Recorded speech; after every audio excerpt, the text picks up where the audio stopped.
You can pick whichever seat you want.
You did business at, yeah, I did a business at Drake, yeah.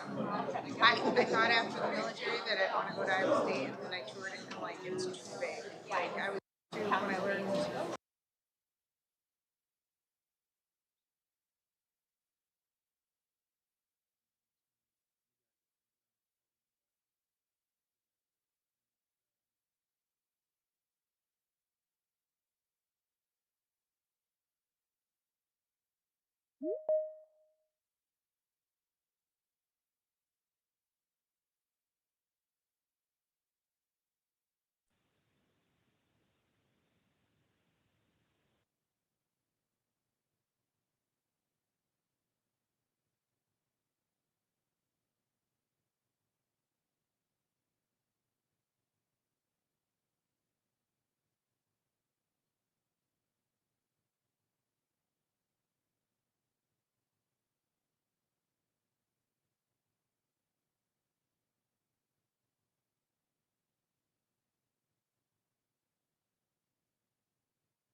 I had to do that last one. Sorry, folks.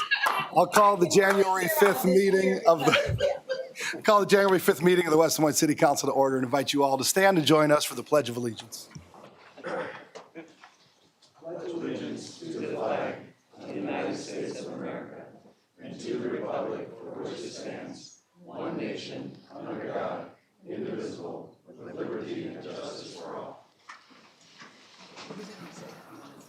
Got to have some fun on Councilwoman Renee Hardman's last council meeting. Okay, please sign in.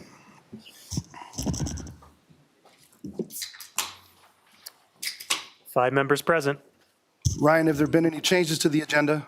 Yep, there is one change, removal of item 4F, proposal for facility condition assessment. Staff would like additional time to review that before it comes back for council consideration. Okay, can I get a approval of the agenda as amended? So moved. Okay, it's been moved and seconded. Please vote. 5 yes. Okay, moving on to Citizens Forum. I just want to start out by saying this is the time for anybody to address the council on any item that is not either part of items 6 or 7, public hearings or new business. And also, I know a lot of people might be here to make some comments regarding Councilwoman Renee Hardman. For those that are here for that, we would invite you to do that at this time during Citizens Forum. There will be a resolution in honor of the Councilwoman at the end of the meeting today. But if you are here and would like to make some comments, this is your time to do that. So with that, I would entertain anybody that would like to come to the podium here, give us your name and address for the record. We ask that you keep it civil and respectful and to 5 minutes or under. Is there anybody in the chamber for a Citizens Forum? And then I will go online. And we are going to start out with our President and CEO of the West Des Moines Chamber of Commerce, Catherine Harrington. All right, Catherine, give us your name and address for the record. My You name have the floor. is Mary Catherine Harrington, Okay. for the record. Kevin, I heard that laugh. He's like, really? It is, officially. Catherine Harrington, 3917 Cody Circle, West Des Moines, Iowa, 50, the best zip code on the planet. So thank you, everybody. Good evening, Mayor, council colleagues, city staff, and members of our community. Look at this packed room tonight. Tonight is both a moment of pride and a moment of gratitude. I want to take a moment to honor someone who has not only shaped the city we love, but who is now shaping history for the entire state of Iowa. Renee Hardman, was it last week or this week? It's been blurry. Last week. Made history as the first Black Iowa state senator. That is monumental. It's a huge achievement, not just for West Des Moines, not just for Iowa, but for every young person who will see themselves in your leadership and believe that they too belong in rooms where decisions are made. Because of this incredible new responsibility, Renee will be stepping away from her role as West Des Moines City Council member at large. And while we will miss her deeply in this seat, we could not be more proud to watch her take her leadership, her integrity, and her heart for service to the entire state. Renee, you are a champion for everyone. You set the bar high. You never stoop low. You always take the high road. And in a time when that is rare, it is exactly what makes you so dang special. And I'm so glad everybody else sees that in this community and more. Your impact on this city is deep and lasting. You have been a powerful voice and an advocate for initiatives that matter, including your leadership and commitment to the Dr. Martin Luther King Jr. Day celebration, which is happening exactly 2 weeks from today at the Mid-American Energy Recplex. You ensure that our city doesn't just talk about inclusion, but we live it.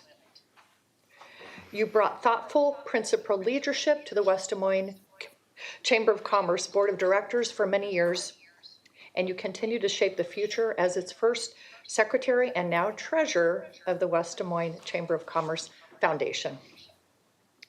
You're helping us build something that will serve this community for generations long after you and I are here. You have been a steady, passionate force behind the Athene Black and Brown Business Summit, lifting entrepreneurs, creating opportunity, and helping businesses thrive. This list could go on and on and on, and I know other folks want to congratulate you and honor you. On behalf of the West Des Moines Chamber of Commerce and the Foundation, we thank you. Thank you for your tireless service. Thank you for your voice. Thank you for your courage. And thank you for leading with grace, always, conviction, and most heart. Renee, Iowa is so lucky to have you. And while your work now spans the entire state, please know this, West Des Moines will always, always, always be your home. And I know where you live. We will always be cheering you on with all of our hearts. And finally, on a slightly lighter note, let's address the elephant in the room. Everybody knows Renee and I have the record for the most selfies ever taken. It was even on one of your flyers. We've got to get one tonight. But I want to be really clear. I have no intention of letting that record fall of the most selfies.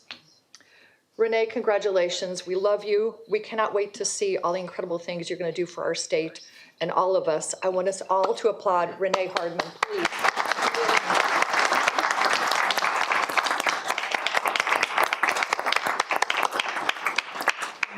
I love you with all my heart. Thank you, Mary Catherine. All right. Thank you so much. Finette, come on up. Give us your name and address for the record. I am Finette Elliott. My address is 713 39th Street in West Des Moines. I am a two-time elected school board member. I want to thank everyone who voted for me this last time. But I could not let this moment leave without telling you how much you mean to this community. Catherine has given insight into the different organizations and the way that you've helped the city. But you are more than that. You are a role model. It can be done. You roll up your sleeves, you speak from your heart, and that's what you have done. I thank you very much for all of, oh, you're gonna make me cry. For everything that you've done for the community. Thank you. Thank you, Fanette.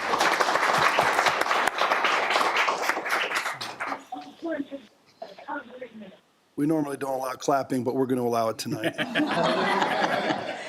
No clapping, no booing, but we'll allow it. All right. Rochelle Long, 106 11th Street, West Des Moines. And today I'm just standing as a friend, as a citizen. And I just want to, I'd be remiss. First of all, I'm everything that Catherine said, I did with that. Everything Fanette said, I couldn't say it anymore.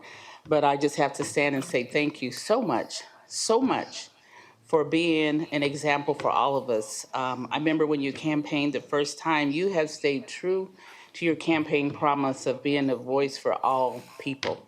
And anybody knows your life is lived through your pictures. Your pictures are everywhere, and it's proof that you go all over the city representing everyone. And I know not only you, but others have made to make some hard decisions, and you've sat in the seat. And I'm standing here for my mom. She would be so proud of you and the work that you have done and the way you have stood, and you just keep knocking down the ceilings. You just keep kicking in the doors. You're doing things that for over 100 years in the state of Iowa that people said was not possible. And so I'm so very proud of you. I'm proud that my kids and my grandkids are able to see you, and you let them know, you're letting them know that anything, and I mean anything, is possible. Thank you for the service that you've given to the city, and I'm so excited to see how you're going to shake up the Capitol. It's just going to be so fun to watch. Thank you, Renee.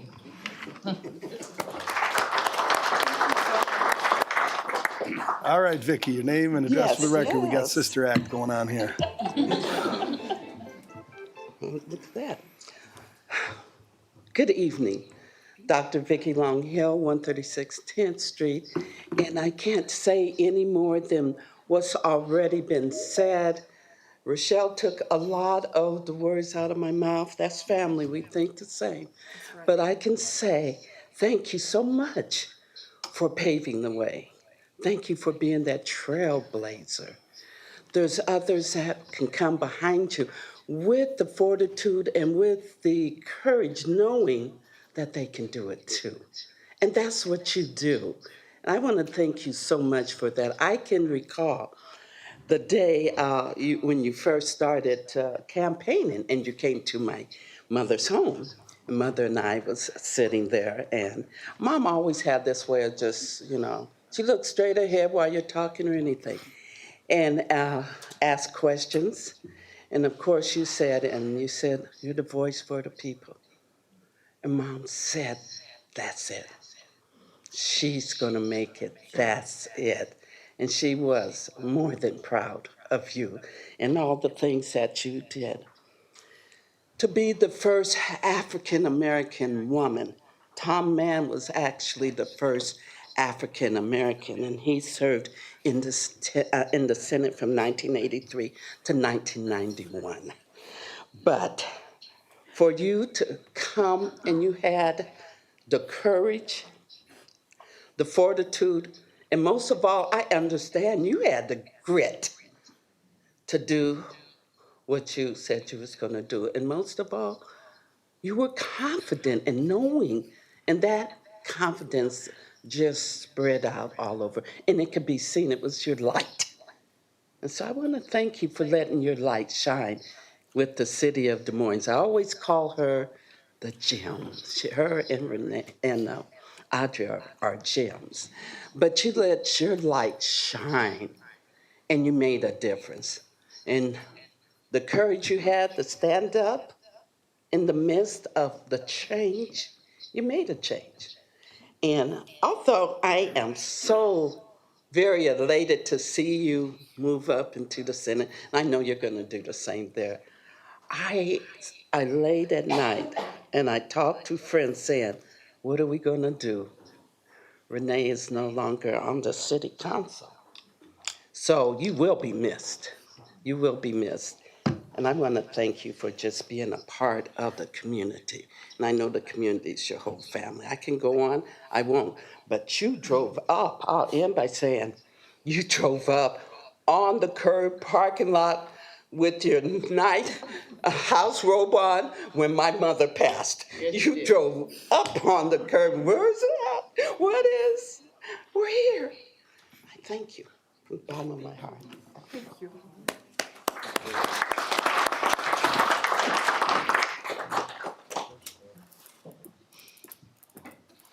Okay, come on up, give us your name and address for the record. Riley Lester, 1201 Office Park Road. I want to start by apologizing. I'm a little nervous. I've never done something like this before. No problem. You're fine. I am coming at this from a little bit of a different light, and I am very proud that you are our senator now, Renee. So, good afternoon, City Council. I've come today to alert y'all about the dangers of AI supercomputers, and I do ask that all of you halt all AI projects and find other creative, alternative ways to move forward that don't involve AI, which is actively hurting the environment and communities in West Des Moines. I do want to start by making a distinction between run-of-the-mill data centers and AI hyperscale computers. The goal of AI computers is simply to produce as much computing power as efficiently as possible. Basically, they jam as much as they can into as small space as they can to provide the most efficient thing that's dense and powerful. Traditional data center racks consume about 7 kilowatts of power, while AI supercomputers consume about 132 kilowatts. In 2023, AI supercomputers consumed about 12% of the state's total energy, and this number continues to grow as more plans for data centers keep arising. Through my calculations with publicly accessible data, in 2026, as of today, that percentage is closer to 20% of the state's total energy usage. To produce this type of power, you need to burn fossil fuels and you need to cool it down. The burning of fossil fuels has been proven and directly correlates to the 6th mass extinction event that we are currently living in. We have to cease production on things like this. Furthermore, to cool these data centers, we must use water. It's the most efficient thing for them. While Iowa is already in a water emergency due to nitrates and forever chemicals from industrial farming, these data centers take up land that should be prairie or should be natural wetland and use it to cool down their computers. All in the process, they are draining and polluting our aquifers. Microsoft last year was the city's largest water consumer. Not to mention that all of these computers go out of date every 5 years and the hardware must be completely replaced. Many of these materials needed to make these parts are diminishing and are being extorted from other countries through US imperialism. All this production to produce more supercomputers burns more fossil fuels every 5 years. And I haven't even begun to talk about the actual harmful effects of the AI application itself.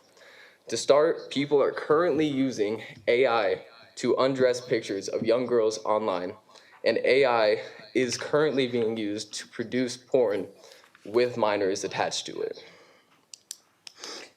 AI has made us question the legitimacy of everything that we see and hear. AI is being used to accuse and disprove people of crimes. We have a pedophilic president who is currently using AI in defense of heinous crimes, saying, it wasn't me, it was AI. As this continues to scale up, this continues to get out of our scope of control.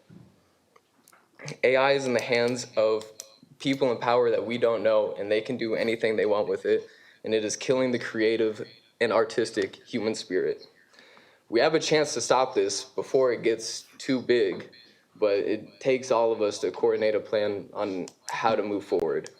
This is not a sustainable thing. AI is not a sustainable thing, and we can't let it continue to grow. Thank you. Thank you. Thank you so much. Okay, next person here. Sir, would you like to address the council?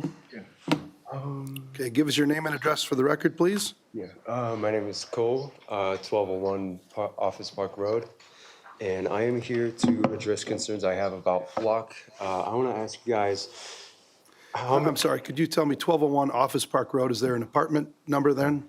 yeah, Okay, what's the apartment number? We need the full 6. address. I'm sorry? 6. 6, okay. What was the last name? Because I think you just gave your first name.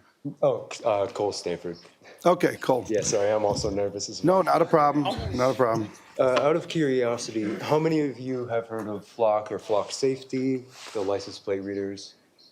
We have them in our community. Yeah. Okay, so that's what I want to talk about. So I'm going to read off a email I sent to the Des Moines County Chief Deputy of concerns about Flock as they pertain to constitutional rights violations and cybersecurity risks. Flock is an automatic license plate reader that if you opt into national sharing of information, not only do you get access to the data in your network that you lease, you also get access to all other Flock networks. It violates the Fourth Amendment through Carpenter v. United States. The Flock Safety website says it doesn't violate the Fourth Amendment because they don't track people. LPRs do not track people. LPR cameras capture still images of vehicles and license plate at a moment of time in one single location. They're not following a person around their daily business as a GPS tracker would, or providing information on the whole of a person's movements. This is cleverly worded to distract you, and the reasoning is ridiculous because the license plate reveals your home address and personal information.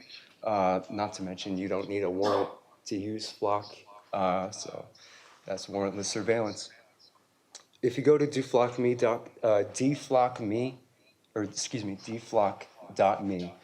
you'll come across examples where Flock ALPRs have been used to track people.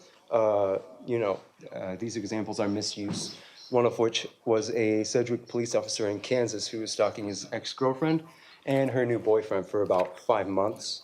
And, even going as far as to confront he would follow them around in his SPD police car. And even going as far as to confront the couple during an intimate action, telling the couple to go back home. Flock has reasons you need to log. Like you type in a reason every time you want to search someone up. But this police officer, he lied. It's more, honestly, just is more of a type of word, and it's like, okay, you could type in, let me in, I guess.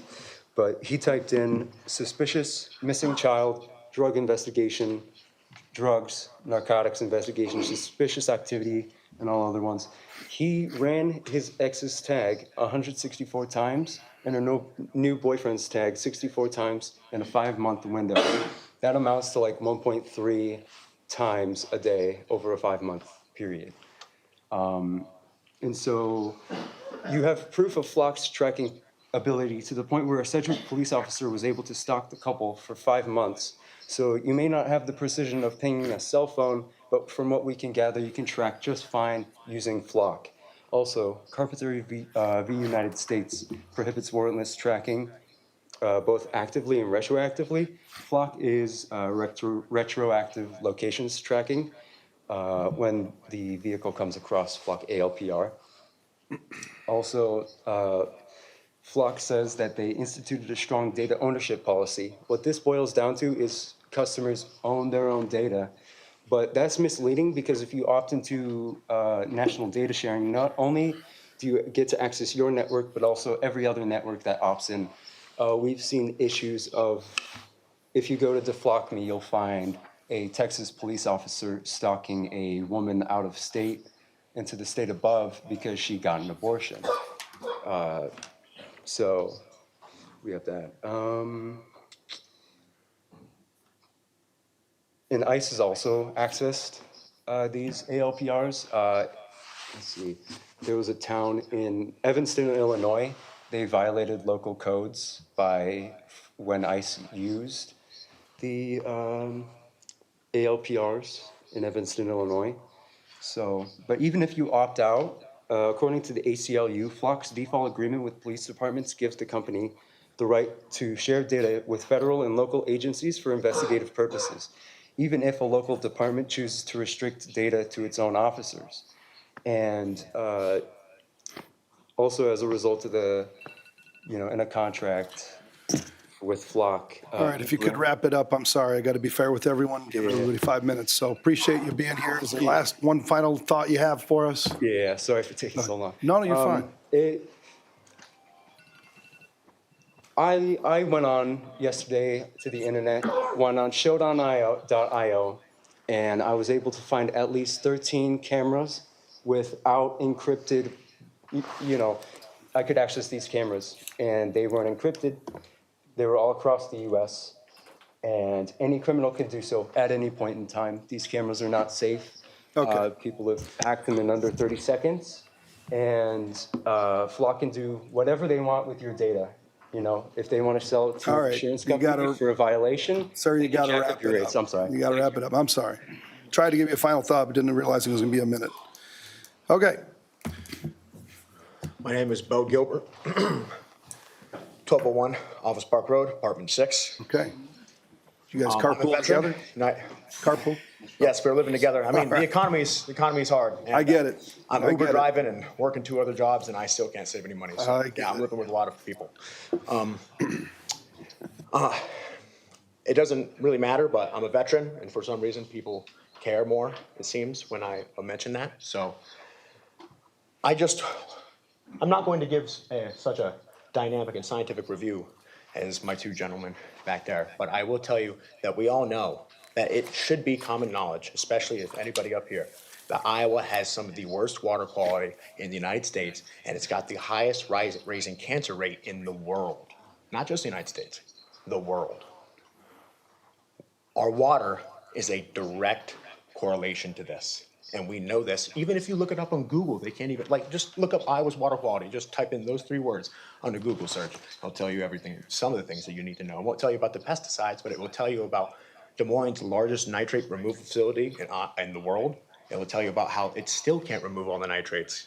We are drinking cow crap water. We are showering in cow crap water. That's what the nitrates are coming from, cow crap. I currently can't drink the water here.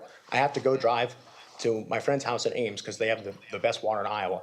And I fill up multiple gallons of water in Ames, and then I bring it back here because I'm scared to drink the tap water. And it's hard. It's getting really, really hard for everybody. I don't understand how some of the college students, I have a GI Bill. I don't understand how some of these college students are even surviving. I can feel the detrimental effects of drinking tap water if I drink tap water for more than a week. And even though water in Ames is down, making me still not very good either. I don't know if my body is just extra sensitive with water. I could taste some of the chemicals and crap that they put it in Fort Riley. And now there's huge lawsuits that are against Fort Riley, Camp Lejeune, and all these other different military installations. We are heading down not just an environmental collapse, but a collapse of healthcare. Have you seen the child cancer rates in Iowa? I don't think any of us want that.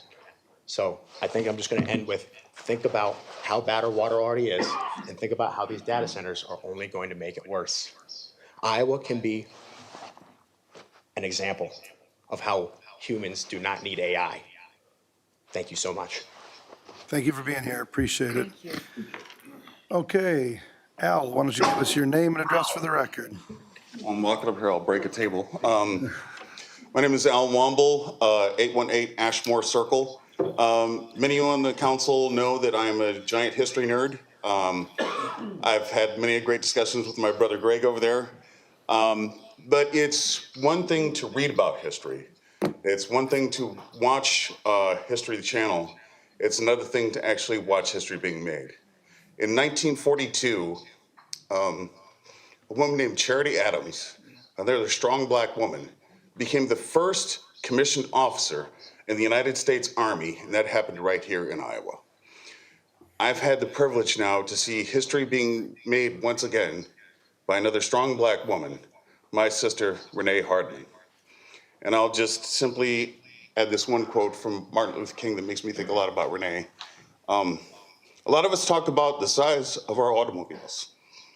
A lot of us talk about the size of our financial wealth. Not everyone talks about the size of our commitment to working for society and public service.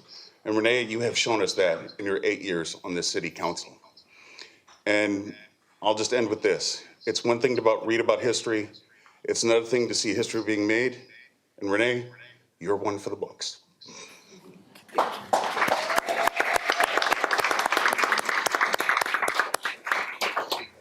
Thank you, Al. Okay, Wendy, come on up. Give us your I name and address wasn't for the going record. to at this point. I was going to wait until later, but I'm going to now after the lovely woman that came up front first. Wendy Lucina, 537 2nd Street, West Des Moines, Iowa. Honor and a pleasure. When you first ran, I had a brief conversation with you. For clarity, I'm a political independent, true political independent. There are things that sometimes maybe a little more Democrat, maybe sometimes a little more Republican. There are a few people that will have the conversation with people like me when they're extreme. Claire Celsi was one of them. We disagreed, but she heard, we talked, we shared information. I loved it. Didn't have to agree. We both learned. You and I do the same thing. Anyone who did not vote for this woman, I plead to you, reach out to her. There's a few issues that she and I know that we have differences of opinion. They're not extreme differences of opinion. This needs to happen, but make sure it doesn't create this. This is important, but make sure it doesn't deplete that. And we've had those conversations, and some of them are very personal to me that have happened in my life. Some of them very personal to you, and the same kind of conversation. I'm proud that when you first ran for city council, I went stealth mode after that brief conversation and tried to get people to vote for you. And you won on a short margin. You did the work. But if my couple of extra votes got you over that 80, I couldn't be more proud. Thank you. And I think you've done an excellent job, and I just wanted to thank you. Thank you. So, Thank you so much. and if you call her and she doesn't, call me. Okay, okay, Wendy. Thank you, Wendy. Representative, come on up. Give us your name and address for the record. Hi there. Thank you. I love you. Thank you. I love you.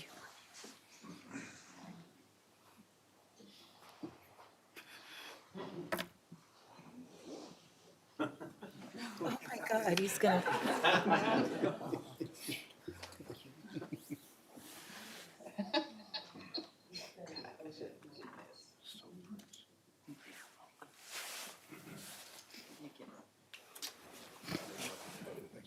I can't kiss you. Well, you could. I'll take a rain check. We'll talk about it later. My name is Akeo Abdul Samad. I live at 1506 18th Street, Des Moines, Iowa. I wish I did live in West Des Moines because of the growth of the city and because of Renee Hardman and the work that she's done and all of you. I come to you with the greetings of peace. I was not able to make your election night because I was home, I was ill. And as I watched the results come in fact, my high blood pressure was very high. And as I watched the results come in, it even got higher. So I want you to know you almost killed me that night. But I want to say to the point of not only are you setting history, making history, you have been making history. You're a history maker. Not only are you an example for all of us, you are an example for young people that are coming up today that's wanting to change their life, that's wanting to do something better with their lives, that have made a commitment with her life not to be stereotyped, not to have their freedom taken away, basically their freedom of speech, but to be able to speak the truth. Because you have been the example of an individual that has stood for what is right. Even when individuals have backed away from you, you have stood for what is right. So that means your shoulders that you stand on have now broadened your shoulders for others to stand on. And we want to thank you for that. We want to say thank you, thank God. We want to thank you. We want to thank your supporters that you have here. And we want to thank the supporters that are out here. Because now you are also a voice for them on another level. And I want to say, whoever sits in your seat, I hope they don't try to fill your shoes and they get their own shoes. Because your shoes can't be filled. And I hope that whoever comes with that torch, that they allow you to light that torch, because you won't pass it on. You allow them because you will always reach back to this council. You will always be part of that because you have ingrained your work into this. And we have to understand that. So Renee, we thank you. We thank you, we thank you, we thank you more than anything or anyone could ever say. You know, and the kiss that I just got on the cheek, I promise you, I'm not gonna wipe it off until I get home. But it's gonna be there. But Renee, the key, and I wanna say this to people who are listening tonight, the key isn't just to celebrate you tonight. The key wasn't just to vote, but the key is to be with you when you're standing on that floor up at the Capitol and your voice is speaking for us. Because you're not just speaking for West Des Moines. We're not gonna give West Des Moines that privilege of you just being theirs. You belong to all of us. You know, you're a winner for all of us. Thank you. Without a doubt. You know, and a person said this today to me when she was talking about doing some things. It's just like Jack Johnson when he looked up and he won that fight. And he just said, I just didn't win. We all won. God bless you, Renee.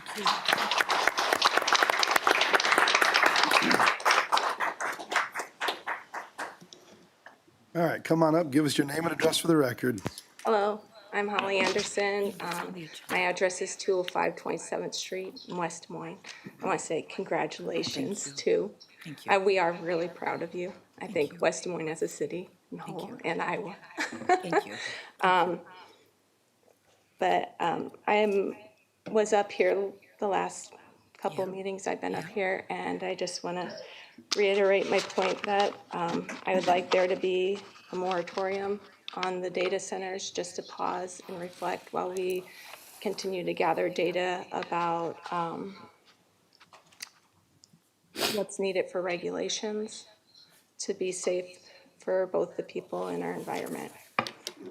And I think some things we want to look at specifically would be PFAS pollution, what's happening with the e-waste. I think the newer, from what I understood the last meeting I was at, the meeting you guys weren't at, one of the side meetings, and the newest Microsoft data center is going to be using some upgraded technology to be better to fight against pollution, which is great, and I'm really happy to hear that. I think that there is still some unknowns though, and I would like to see our previous data centers that we have, what are the retrograde things we're going to make to improve those to be, have less light pollution, sound pollution, e-waste pollution. What are we doing? Who's regulating it? Are we having mandatory reporting? Is that information publicly available and publicly reported? Those are just some things that I would like to double check with. as it moves forward.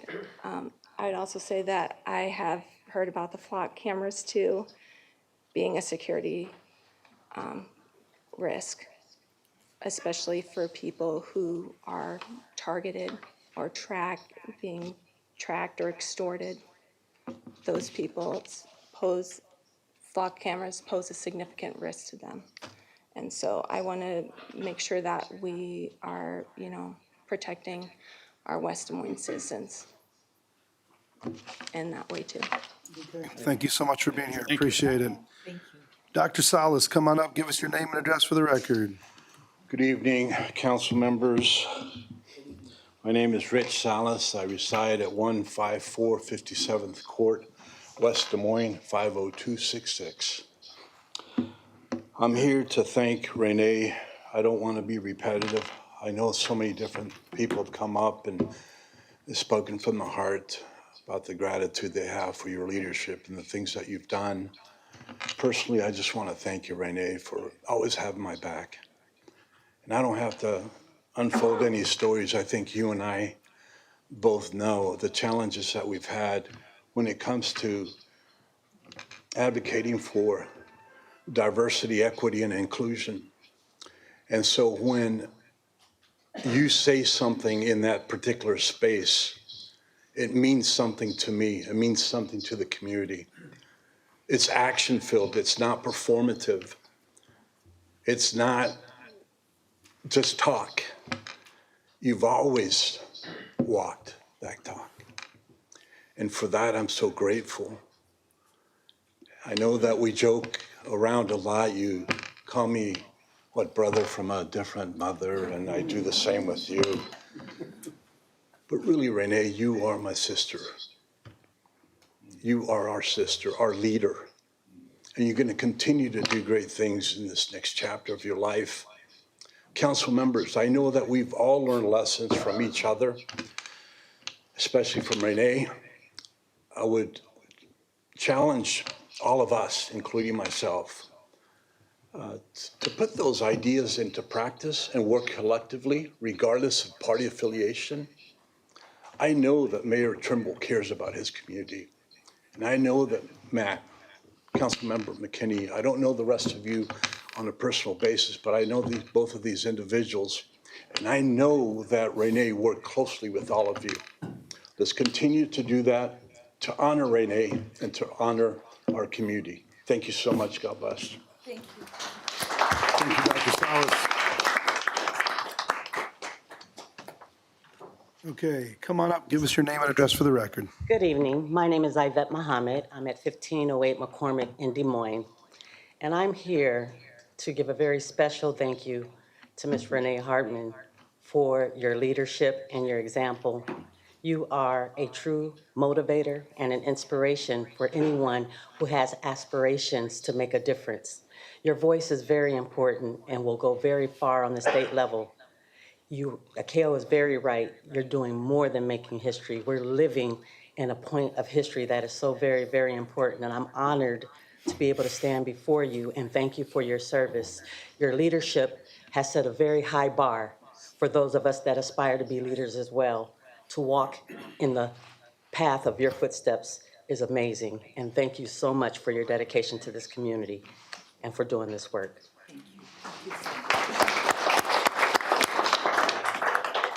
All right, Anna, come on up. Give us your name and address for the record. So weird being on this side over here. Renee, just want to say congratulations. Oh, Anadelia Morgan, 188 56th Place. Perfect. West Des Moines, Iowa. Renee, congratulations. Rob and I made sure to vote before we left on vacation, before we went on our trip. I just want to say, I know I agree with a lot of the sentiments from that everybody mentioned today.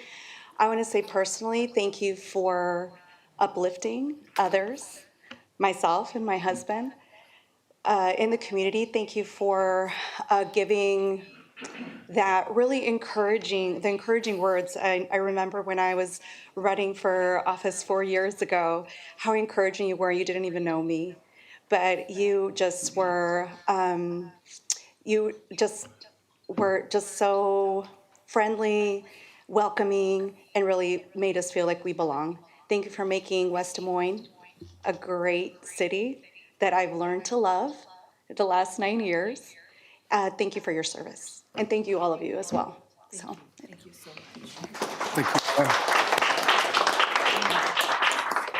Okay, anybody else in the chamber for citizens forum before I go online? All right, Rochelle, for a second time, come on up, make it quick. Okay, Rochelle Long, 106 11th Street, West Des Moines. And this time I'm standing as the founder and director of Taste of the Junction. So I'm standing here and I'm speaking for myself and our outstanding board of directors. I want to stand and first say Happy New Year. Happy New Year to everybody. And I only have a few minutes, so I want to keep this brief. But I want to share our 2025 impact report. And I'm going to breeze through it pretty fast, but it will be available on our website. I want to stand and express our gratitude for your continued support of the arts. Thank you for supporting Bravo. Thank you for being a cultural partner. And all those that come together, there's about 17 of you that come together and provide Sally and the Bravo team the resources that they need so they can distribute funds out into the nonprofit organizations, us being one of them. It's vital. It's important. Special thanks to our key supporters, Prairie Meadows, Polk County Board of Supervisors, City West Des Moines, West Bank, West Des Moines Community Foundation, and there's others. There's all the others. It takes everybody, and we're so appreciative. That's why it was important for me to be able to publicly stand and thank each and every one of you. Just think about what would our lives be like if we couldn't attend a ballet, if we couldn't go to a play, if we couldn't go to an art exhibit, this place where we live, work, and play when we got off, if we couldn't do these type of things. It's supporting the arts that makes all of this possible.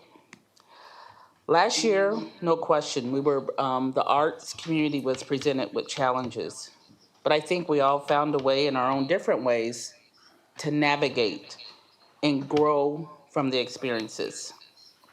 Our board in particular, we rolled up our sleeves and we engaged in some critical thinking and strategies.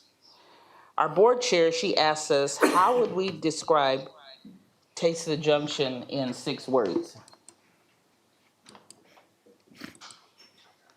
And here's what some of our board members had to say, just in 6 words. Our board chair said, just a taste brings everyone back. Alonda Long said, enriching and enhancing lives in West Des Moines. Paula Bell, she said, gathering place, honoring culture, connection, legacy. Jasmine said, facilitators of historical remembrance with flavor. Dr. Jenny Doak Kearns said, celebrating our legacy and valuing the future. Matt McKinney, he said, people, culture, food, community unite. I said, here to create spaces for community. One of our new members, Emmett Phillips Jr., he said, Taste of the Junction curates culture while preserving history. And Dwight Jackson said, strengthening leadership to advance organizational impact.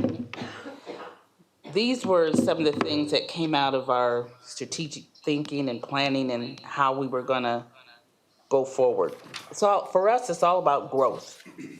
Over the last 5 years, we've experienced significant growth, not only in our revenue, because we started with nothing. We came from the dirt, and we came from, when we started this out, we didn't have $1, and it was a community. It was people like you that just gave your personal dollars. I remember Steve Gear was the mayor then, and he said, Rochelle, a lot of people know you on a personal level, but they don't know you on a business level as a businesswoman. He said, so you're gonna have to get out there and prove yourself. And he said, so don't be disappointed when you go ask people for money and they don't give it to you. So it was just plain everyday people that started Taste of the Junction. But like I say, we've experienced growth, not only in our revenue, but in our physical presence. We moved from P.O. Box to brick and mortar space that houses our office and gallery. In our strategic planning, we're now into our 2.0 version of it. We're enhancing our board of directors, our community partnerships, and our volunteer base. And as a result, we have increased our impact and attendance during our Labor Day weekend events, which is our signature weekend. For us, it's all about growth. We remain committed to our mission of creating spaces for the community to come together and share and preserve and celebrate the ever-changing culturally rich history of Valley Junction, which was the beginning of West Des Moines. So let me just end by sharing just a few slides, and like Renee knows best, pictures paint 1,000 words. And so let me just share a few slides to show what we accomplished. Got to wrap it up, Rochelle. Okay, this Got is to gonna be be fair quick. with everybody. I'm gonna go quick. Got 30 seconds. Wrap it up. 30 Okay, seconds here if we you go. can, please. 29, 28, 27, 26, 25, 24, 23, 22, 20, 19. These are long seconds. Literally and And figuratively. I literally have like Long 18 seconds. So just Okay. save the date, because here we're going to be again celebrating our 14th annual over the Labor Day weekend. And we look forward to everyone to coming and sharing, and as we continue to create space, because it's about all the people, it's about all the culture, and it's about all the cuisines. All right. Thank you. Thank you, Rochelle. Okay, anybody else for Citizens Forum in the chamber before I go online? Okay, I'm a little afraid, but I'm going to go online. Anybody online for Citizens Forum, please hit *6 to unmute yourself, *6 to unmute yourself. Give us your name and address for the record. Is there anybody online that would like to address the council on Citizens Forum? Going once? Going twice? All right. Citizens Forum is closed. We are now going to move on to item 3, Mayor, Council, Manager Report, Other Entities Update. And I will start down to my right with City Manager Tom Haddon. No report, Your Honor. Thank you, Tom. All right, Councilman Hudson. I will share some remarks at the end, but it is wonderful to see just such an outpouring for our colleague and friend Renee Hardman. So thank you all for coming and being a part of this evening. It's certainly important. I'll share more later at the end, but other than that, congratulations on your win, Councilwoman and State Senator-elect Hardman. Let me go back to you. Share your remarks now. We're going to take things a little bit out of order. You should like to speak now while people are still here. Absolutely. So why don't you, if you have any other remarks, why don't you go ahead and do them, and we'll go on down the line and do the resolution as well. We'll take it out of order. We've done a lot of weird things tonight. All right, Councilman. We're going to do the resolution, right, proclamation as well.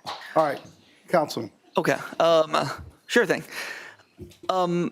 It shouldn't be lost upon us that if you drove to City Hall tonight, it was just a brilliantly bright evening. If you drove here and you looked at the night sky and the evening sky, it was so beautiful and bright. And it should not be lost upon us that the word light has been used to describe you many times this evening, Councilwoman, because you have been a bright light in this community. And I will abbreviate my remarks because I could speak a great deal of time about you and your work to this community, but I will just say that since I teach at Valley High School, it's been a wonderful experience to invite Councilwoman Hardman into my classroom. I teach AP African American Studies, and each semester, since the semester course, I've invited Councilwoman Hardman. I have invited a school board member, Finette Elliott, and other African-American leaders within the West Des Moines community who live and work here, including Audrey Kennis in the back, to speak with my students during a unit about Black political leadership. And we just let them talk to one another. The students get to talk with Renee, with Finette, and let me tell you, it's one of the most meaningful lessons. And it's great because I don't have to do anything, because I shouldn't do anything, because all I need to do is invite folks into the classroom and have a conversation.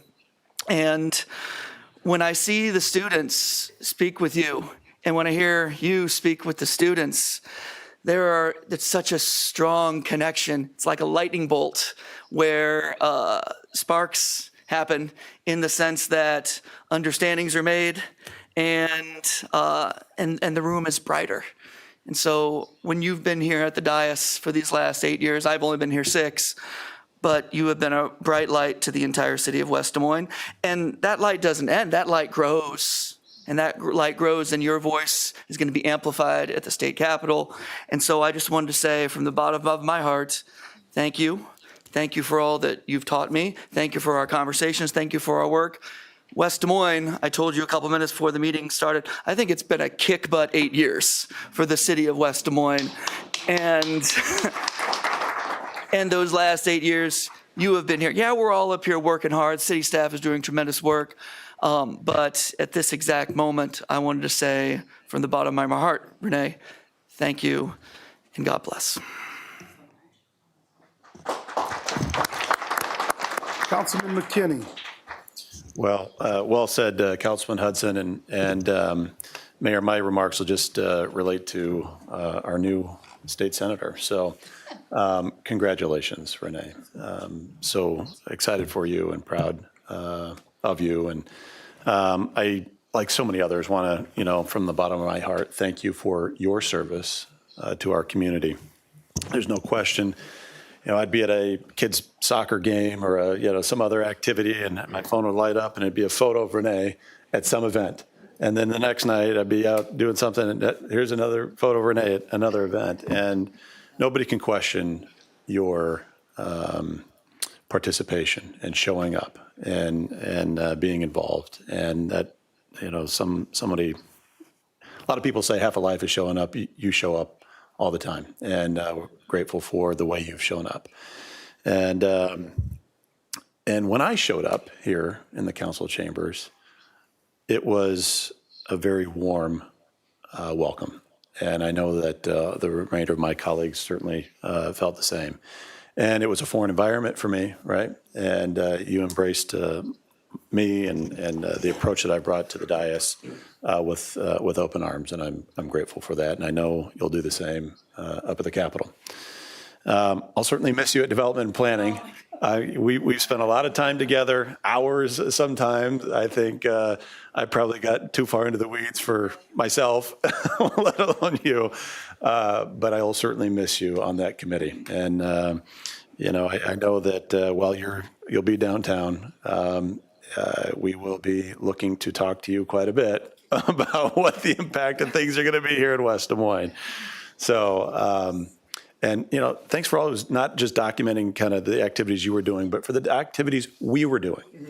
Like the Christmas card you'd shared. It was a photo of all of us out here on Christmas for the tree lighting, and you always made it an effort to make sure that we captured the things we did together. So thank you for doing that. You're going to be a great addition to the Senate, and I look forward to working with you in a different capacity up there. Yeah, best of luck. All right. We're going to skip over her, and we're going to go to Councilman Trevelyan. All right, I got a couple of things. First of all, yes, Renee, congratulations on your election to the Senate. You're going to do great things for West Des Moines, Windsor Heights, and Clive up there. I've enjoyed serving with you for these last 8 years. When you came onto the council, you brought a new perspective and vision to the city council. So I applaud you for that. And yeah, as Matt said, we're going to miss our chief photographer. I don't think any of us even think about. I'm going to be claimed sexist, but it's a guy thing. I think we don't think about taking pictures, right? My wife's always telling me, "You need to take more pictures." Yeah, Cindy takes pictures all the time. But somebody's got to step up and start being the chief photographer because otherwise they're going to think we're not at any events. But again, congratulations on your election to the Senate, and we will miss you here at the council.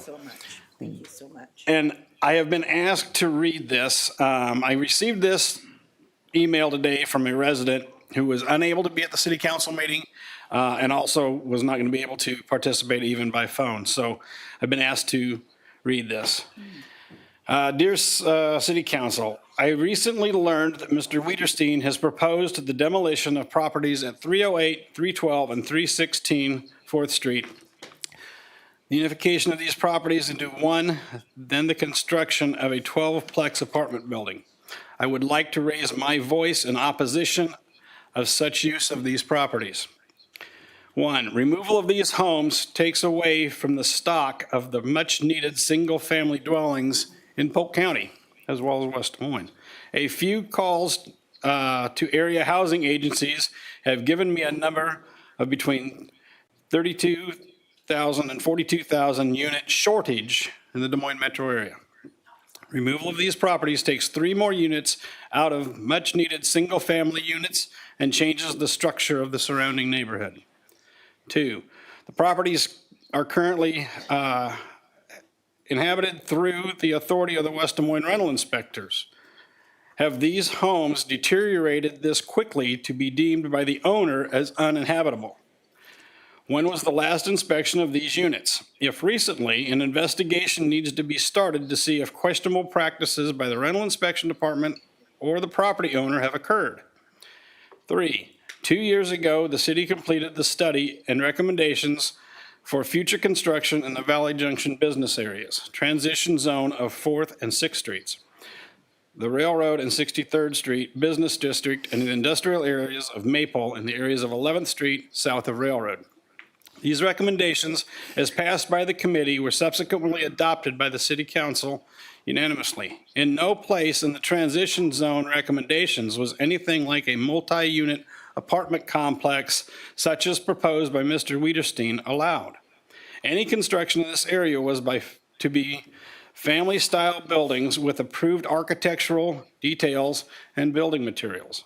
These buildings may be built with a first-floor business in mind, with apartments or single-family residents above, or least favorable to the residents at the meeting was townhomes.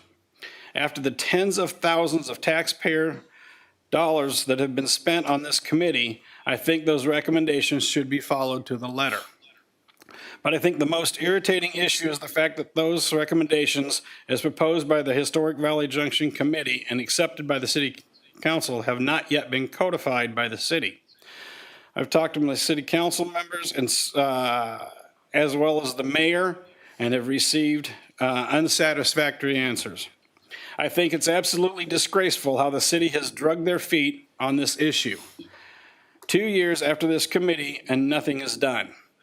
It is time to move this thing along and give the residents of Historic Valley Junction the protection this area needs. He asked me to read this, and this is signed Nick Waggy, 136 3rd Street.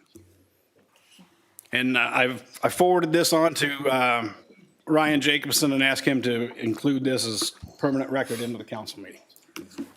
All right. Thank you. That's it. Councilman. All right, Councilman Lotz. Well, last but not least, I want to thank you, Councilwoman, Senator. I'm gonna cite some things. I tell my kids all the time, 80% of the battle is just showing up, and you have always shown up, and you serve with passion. And I'll never forget to tell a little lighthearted story, like I like to do up here sometimes. The first time when I decided to run for this seat 4.5 years ago, first time we met, was at the West Des Moines Democrats meeting in the summer. It was probably June or so. And they let me go first. And I thought, oh, that's great. I get to go first. And you were running for re-election at the time, too. And I sat up there and I did my 3 to 5 minute speech, and everybody was cordial and good. And I thought, oh, okay, I did great. And then you came up.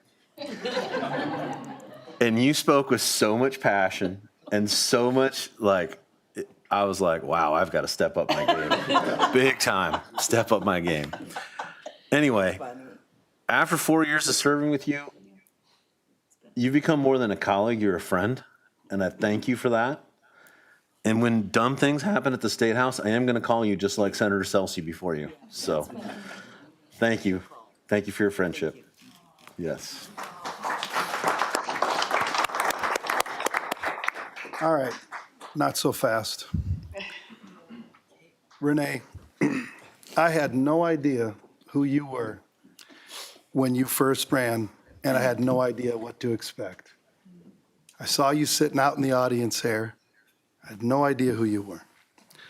It took some time to get to know one another, and during that time, we had just a couple minor skirmishes. After one of the skirmishes, we both walked away a little bit upset. And I think we genuinely scared both Councilman Hudson and McKinney, who I think it was their first budget meeting.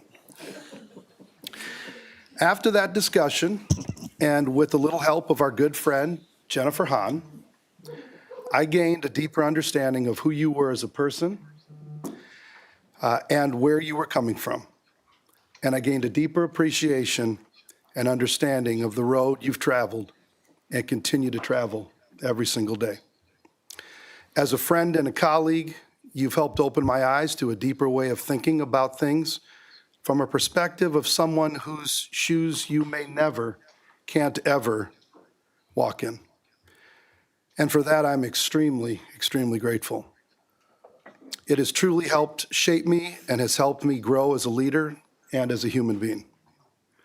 Over the last 8 years, we've had so many great discussions personally and professionally, and it's been great getting to know you. Over the last 8 years, we've shared so many laughs, and we've also shared a few tears. Over the last 8 years, we've spent hundreds of hours together at events and in subcommittees, workshops, and on this dais. We've dealt with easy, mundane issues that people pay us to care about, but that no one else really does.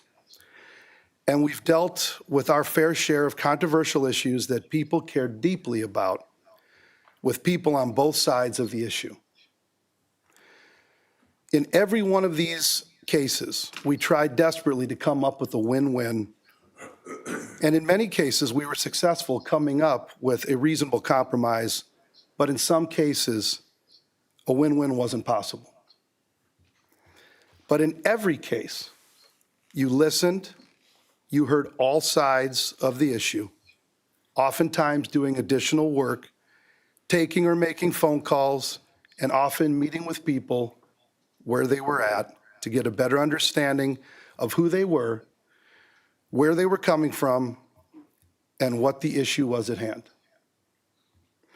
And what I really admire about you is that after hearing all voices, you always made a careful determination of what was right, what was fair, and what was best for the city as a whole.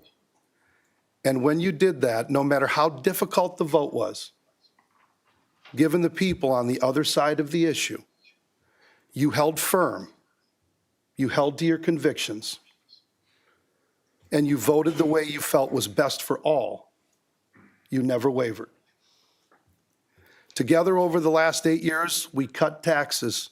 We helped the private sector grow jobs in the economy.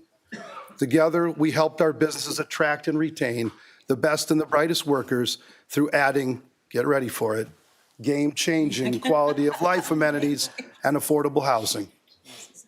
Together, we revitalized Valley Junction and delivered high-speed, affordable, reliable internet to every home and every business in this city. And together, we helped build a city that treats everyone with dignity and respect, a city where everyone has an equal opportunity to grow, thrive, and succeed, a city where everyone feels safe, a city where everyone feels welcomed, and where everyone knows that they matter.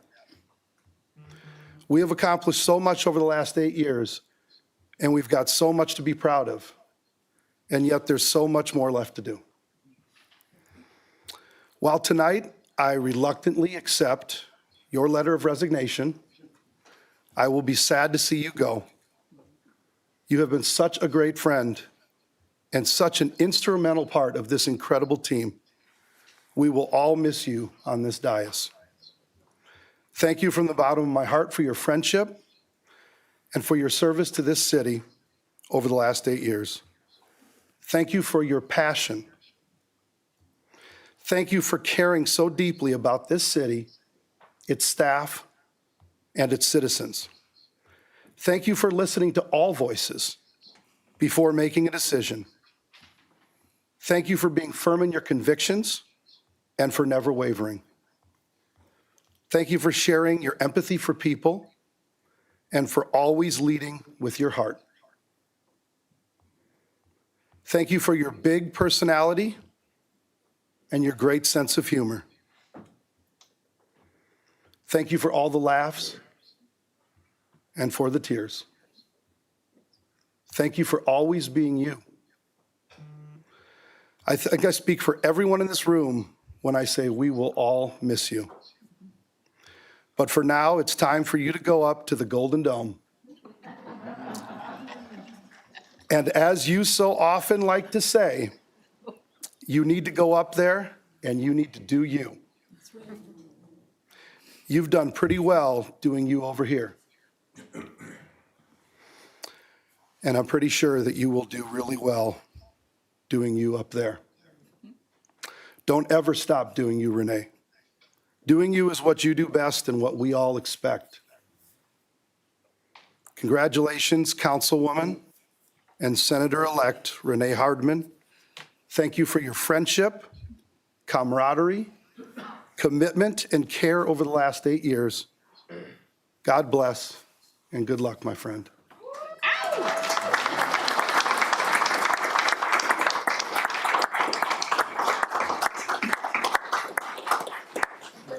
Okay, now it is your turn. Councilwoman and Senator-elect Renee Hardman. Thank you. And thanks for going out of order, because I want people to go home and get dinner and stuff, but you know. First of all, thank you for everyone that has said their words and came up and spoke. I'm appreciative, and I'm grateful and humbled. But I just want to say good evening to Mayor Russ Trimble, Councilman Kevin Trevelyan, Doug Lotz, Matt McKinney, and Greg Hudson. This is a bittersweet moment. When preparing for tonight, I found a Des Moines Register article, and it's in my car, I thought I had it in my bag, that covered my swearing in on Monday, December the 11th, 2018. And I also reviewed my first campaign card that I circulated when I was door knocking. You're so naive when you first start. But it did say my priorities were affordable housing, reasonable strategic business growth, enhanced citizen engagement, and local control of water utility. 3 out of 4 isn't bad. But what I've come to realize is that being a city council member is so much more, and you evolve over time. I've had the distinct honor of serving as Mayor Pro Tem. Thank you, Mayor Trimble. Chair of Public Safety, which I've enjoyed. I've been a chair for 8 years.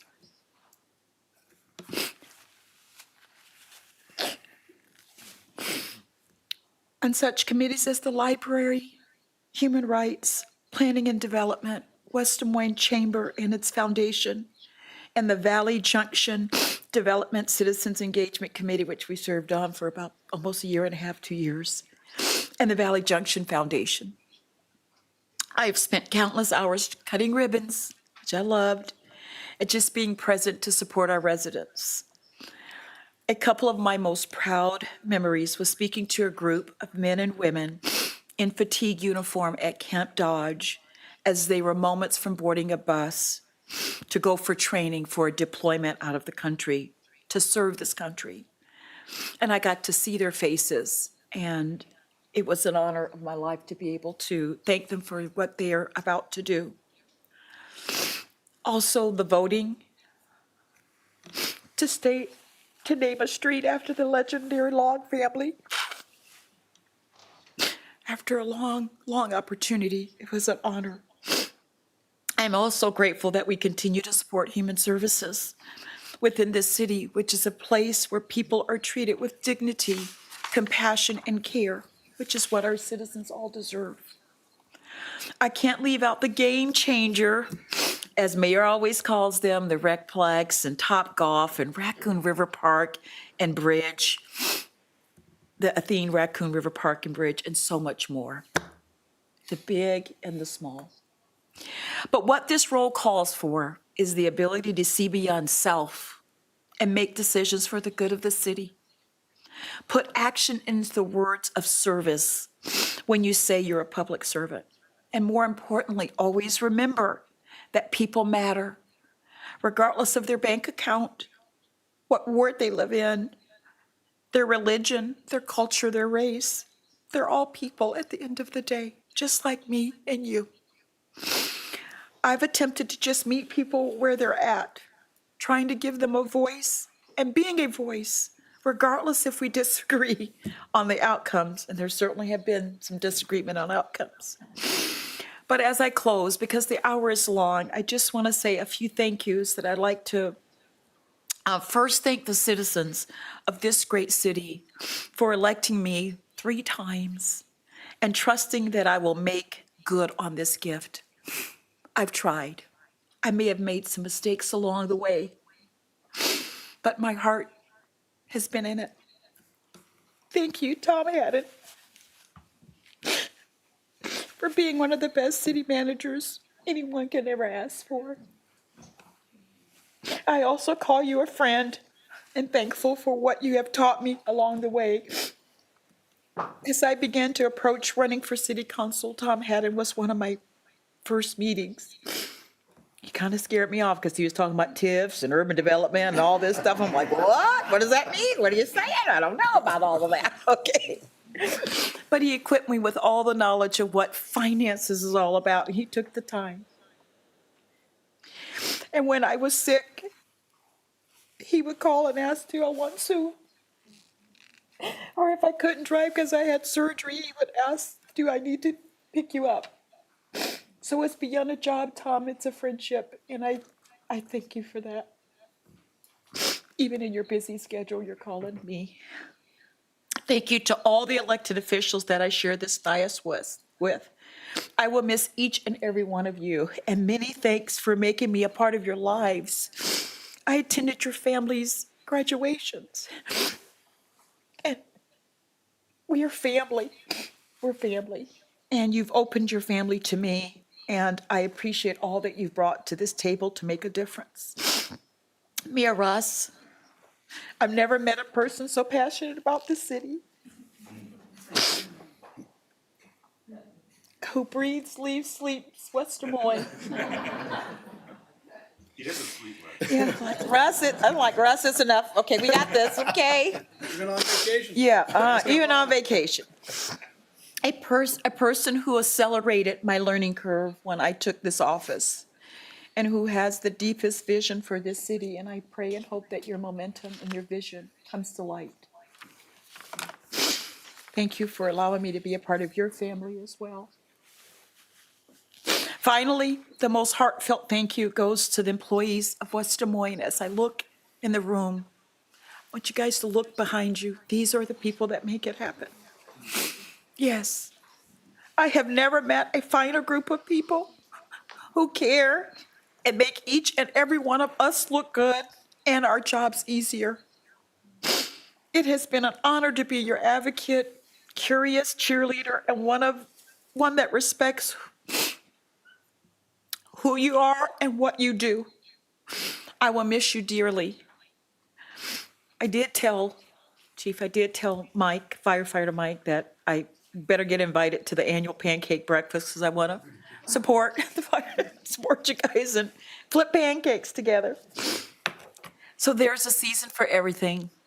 As this season closes, I hope that our paths will continue to cross and that we'll continue to make this city the best place for all of us to work and to play and to thrive. It's been an honor beyond belief that I started this journey 8 years ago. And my journey will take me to a different journey. And I'll miss the camaraderie, and I know I'll have some challenges up there, but I'll be calling. We'll see you guys at the Hill at the Capitol. So God bless all of you. Thank you for being here, and just thank you for everything. And I'm just humbled, and to glory be to God for all that He's blessed my life to do and to interact. My life is richer because of all of you. So thank you.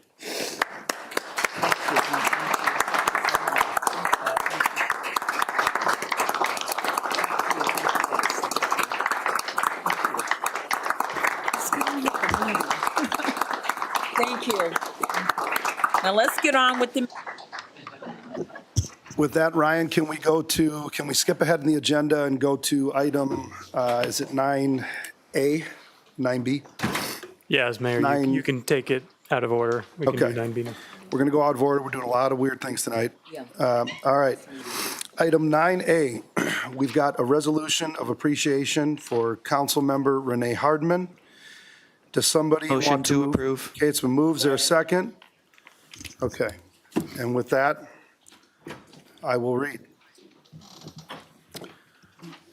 Whereas Renee Hardman has served the city of West Des Moines as an at-large member of the city council for 8 years. Whereas Renee Hardman's election to the city council made history, as she was the first Black woman to be elected to the West Des Moines City Council. And whereas Renee Hardman served with loyalty and distinction during a period of significant growth and development in the city of West Des Moines. And whereas Renee Hardman greatly contributed to the quality of decision-making of the city council through both her council subcommittee and general city council duties. And whereas Renee Hardman worked diligently to assure that every viewpoint was heard before a policy decision was made, as she embodied her personal philosophy that she was elected to listen, to learn, and to lead. And whereas Renee Hardman made substantial personal sacrifice while serving on the city council, spending countless hours on city business, and whereas during Renee's tenure as an elected official, she always made clear her dedication to assure that every West Des Moines citizen prospers from our growth, development, and success. Whereas Renee's commitment to hard work, highly competent fiscal and policy analysis of the issues, and a commitment to honesty serves as an example for all public officials to follow. Now, therefore, be it resolved by the City Council of the City of West Des Moines, Iowa, that all residents have benefited by Renee Hardman's dedication to the community, and we applaud her excellent work as a member of the council. Congratulations, and we will vote, and then we will get a picture down front. All right, please vote. Thank you, sir.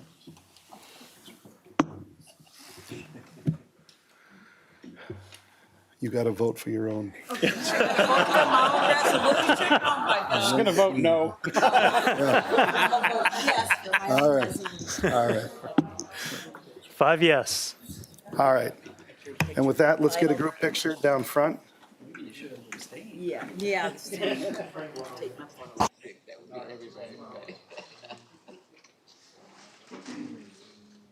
I'm your new city council member. I want y'all to know. That means you're moving to West Des Moines? Hey, that special census didn't reveal what we wanted it to.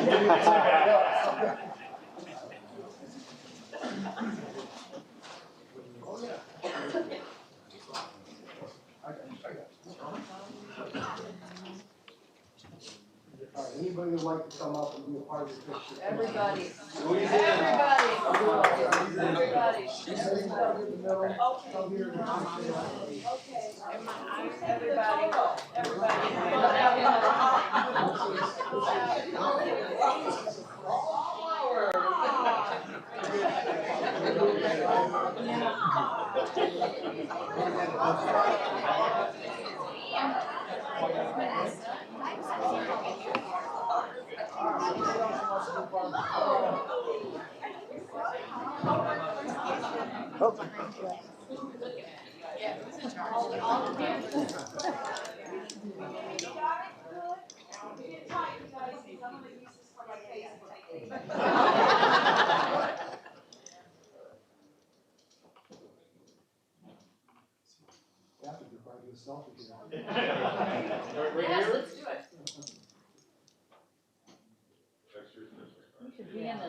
I figured we would have a little bit cut off. We got a scooter. Three. Now, 1, 2, 3.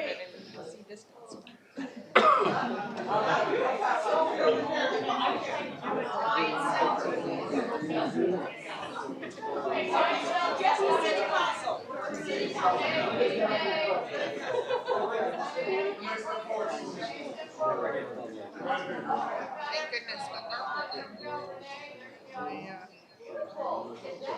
one kid's done with practice already.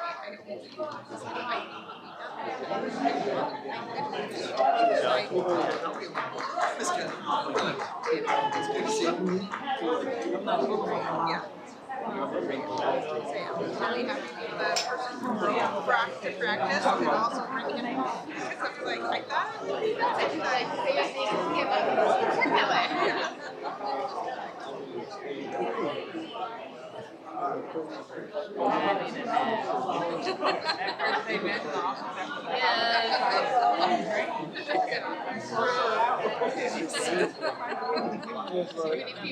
do Not something you really want to work with. Nice. Okay, let's get this meeting going. Oh, she has enough faces. Ryan, what do we have for breakfast?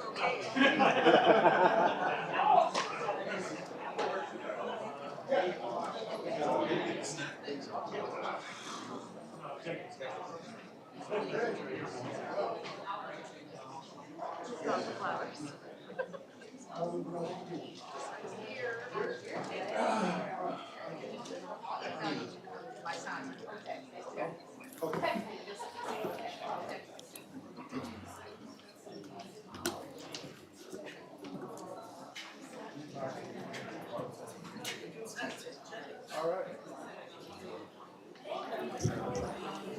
All right, we're going to move on with the meeting here.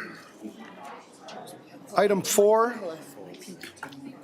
consent agenda. Are there any items that any council person would like to have pulled and voted on separately? Otherwise, I would take a motion to approve the consent agenda as distributed. So moved. Second. Okay, it's been moved and seconded. Please vote.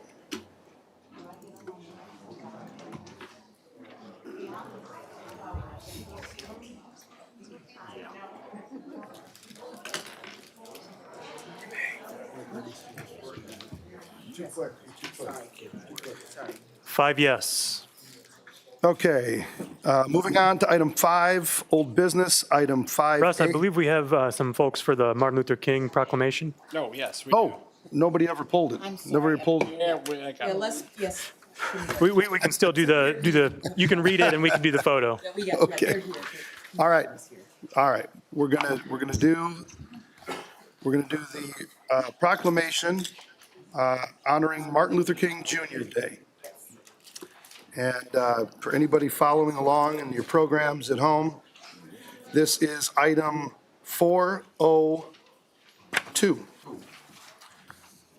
All right.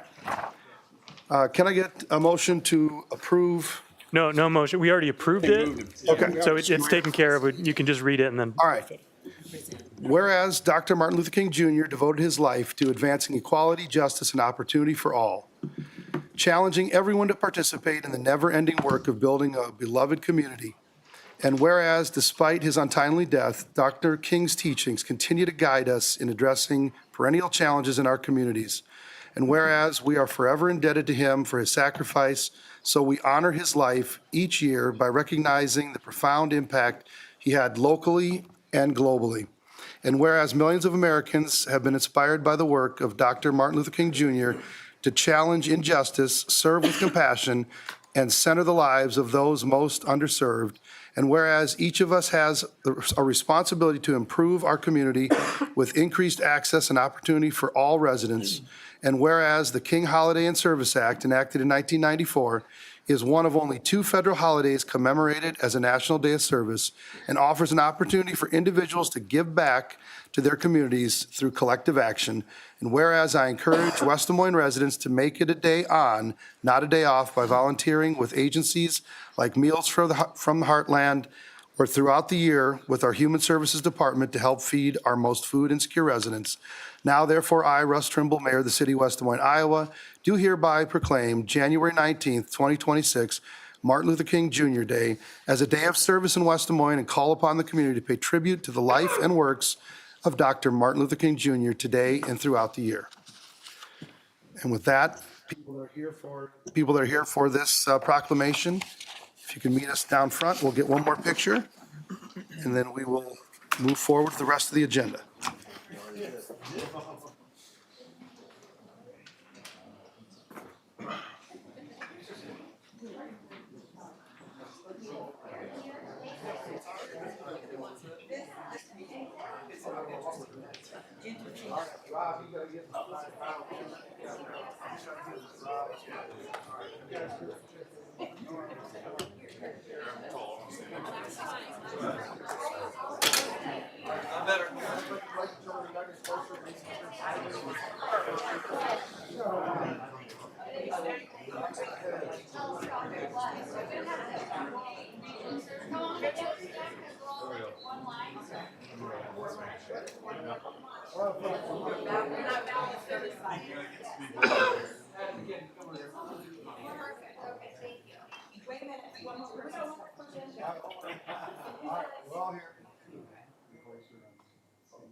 Okay, there they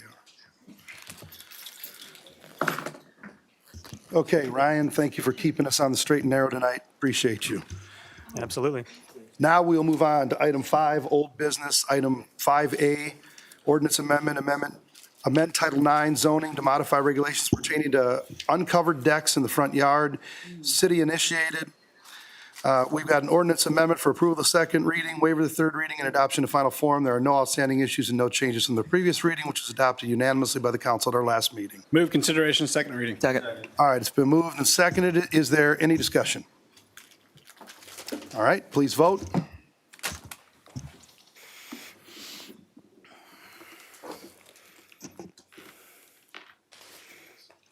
And we will just hold the machine open quickly here for Councilman Oh, he McKinney. stepped out. Yep. He'll be back any second. We don't want to run anything normal tonight. This is also a good time to remind everyone that the city is hosting its MLK celebration on January 19th. It's out at the Recplex, so everyone should absolutely attend. Absolutely. Celebration gets bigger every year. Okay, we're just waiting for your vote on item 5A, dealing with the uncovered decks in the front yard. Thank you. 5 yes, an ordinance amending the city code of the city of West Des Moines, Iowa, 2024, Title 9 zoning, Chapter 7, setback and bulk density regulation pertaining to allowance of uncovered decks in the front yard. Move approval of the second reading. Please vote. 5 yes. Move waiving the third reading and adopt in final form. Please vote.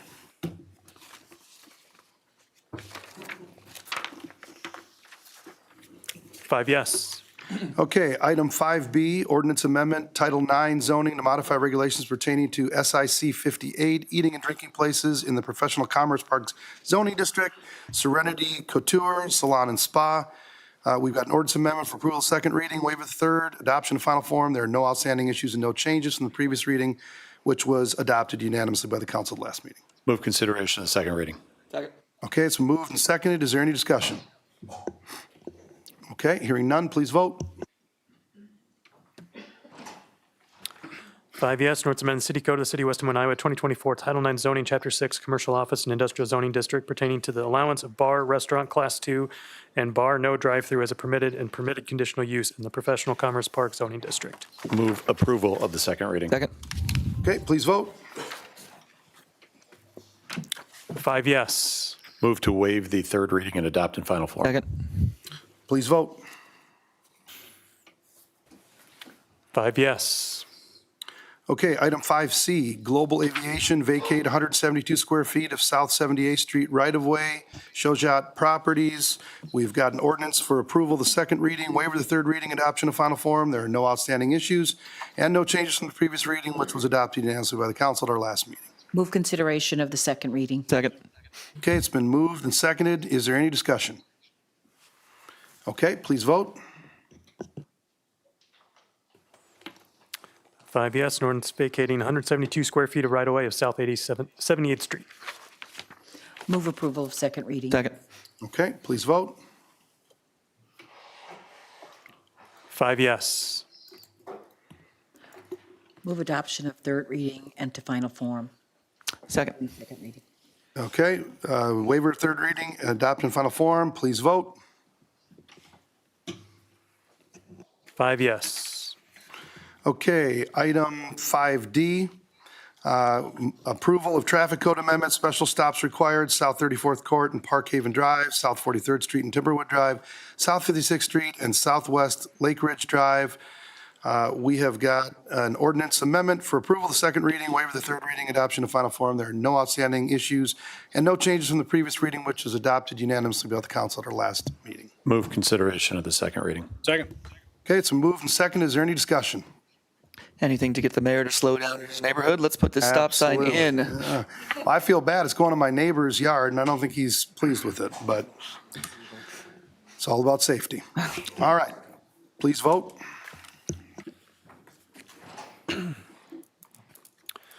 5 yes. An ordinance amend the City Code of the City of West Des Moines, Iowa, 2024 by amending provisions pertaining to the traffic code relating to official traffic controls. Move approval of the second reading. Second.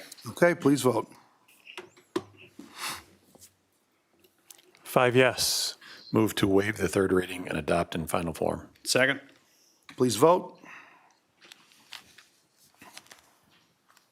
5 yes. Okay, item 6, public hearings, item 6A. This is time and a place for a public hearing to consider Davis Estates west of Southeast 35th Street and south of Veterans Parkway, amend the zoning map to establish single-family residential zoning initiated by Hubble Realty Company. This is continued from the December 15th, 2025 meeting. Ryan, would you please read the date the notice was published? December 1st, 2025 in the Des Moines Register. And we received any written comments of this hearing? The Planning and Zoning Commission, by a vote of 6 yes with 1 absent, adopted a resolution recommending approval of the rezoning request.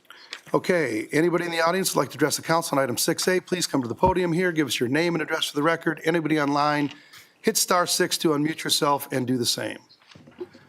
All right, go ahead and give us your name and address for the record. Brent Highfill, 3001 North Cattail Creek, Cumming, Iowa. Welcome, Mayor. Mayor, council members. As your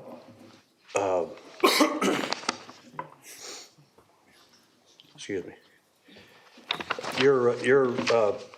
Excuse me. Take a second, Mayor. You're used to being on this side, not on the other side. We appreciate you visiting and we appreciate your concern. So just take a second and we'll start your 5 minutes when you find your place. I lost my notes.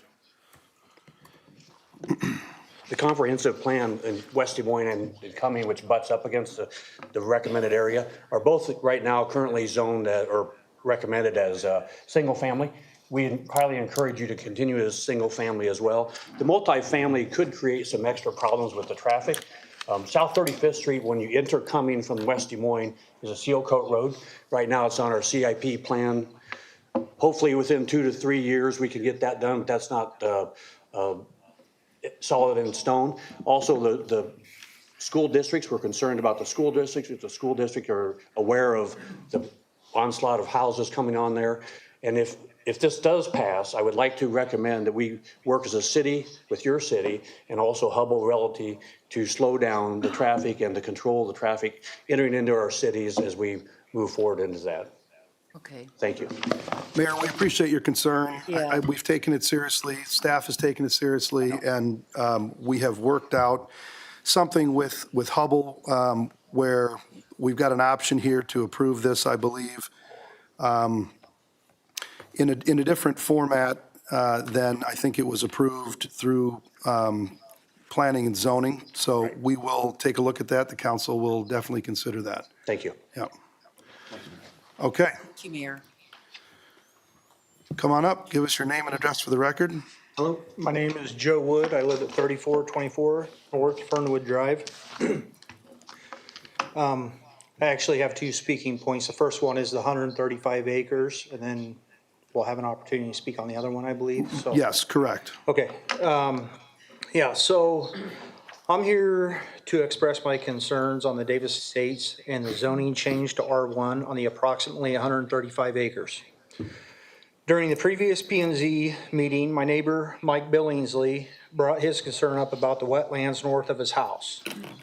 During that meeting, it wasn't clear to me if that was actually wetlands there. One of the staff mentioned that it possibly could be. I then started to do more looking and came up with a 35-page permit that I have here in my hand that was recorded in Warren County, 11/29 of 2007. In 2007, the Paradise Group wanted to build a 27-acre development at the intersection of Mill Civic Parkway and 68th Street in West Des Moines.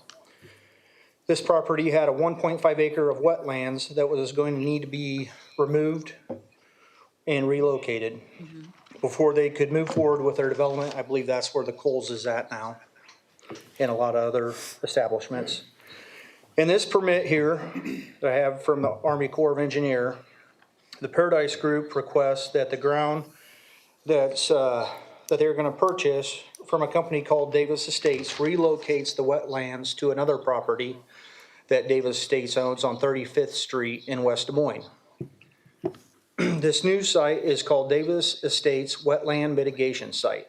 This site is 3 acres of wetlands and another 1.21 vegetative buffer. This mitigation area is protected by a conservation easement. In this permit, it is mentioned how the new site is better because of its remote location, and the function will be greatly enhanced and will provide high-quality wildlife habitat in a remote area. This permit clearly states that any future development or land use conversion of the wetland mitigation area or any part thereof, so the surrounding area, for any purpose that may interfere with or be detrimental to wetland functions is prohibited without prior written approval from the Iowa DNR and the Army Corps of Engineers. I guess my concern is was this all done correctly, and has that already been done yet? I'd also like to note that I also found a 2.22 acre of wetlands that shows up on the National Wetlands Database at the northwest corner of this property.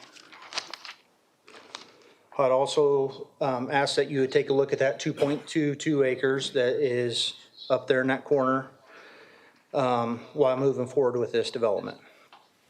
I feel like P&Z heard about the wetlands and didn't take into consideration the wetlands, or they didn't know about it. There was some discrepancies whether that was a wetlands or not.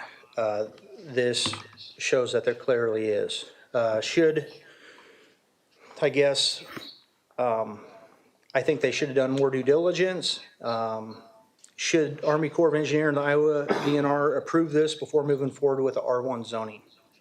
Thank you for your time.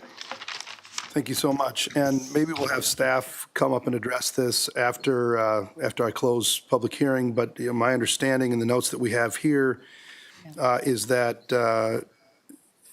this wetland will be reviewed and can be protected accordingly, even under single-family zoning. So, but we will have staff address that after I close the public hearing. Is there anybody else that would like to address the council?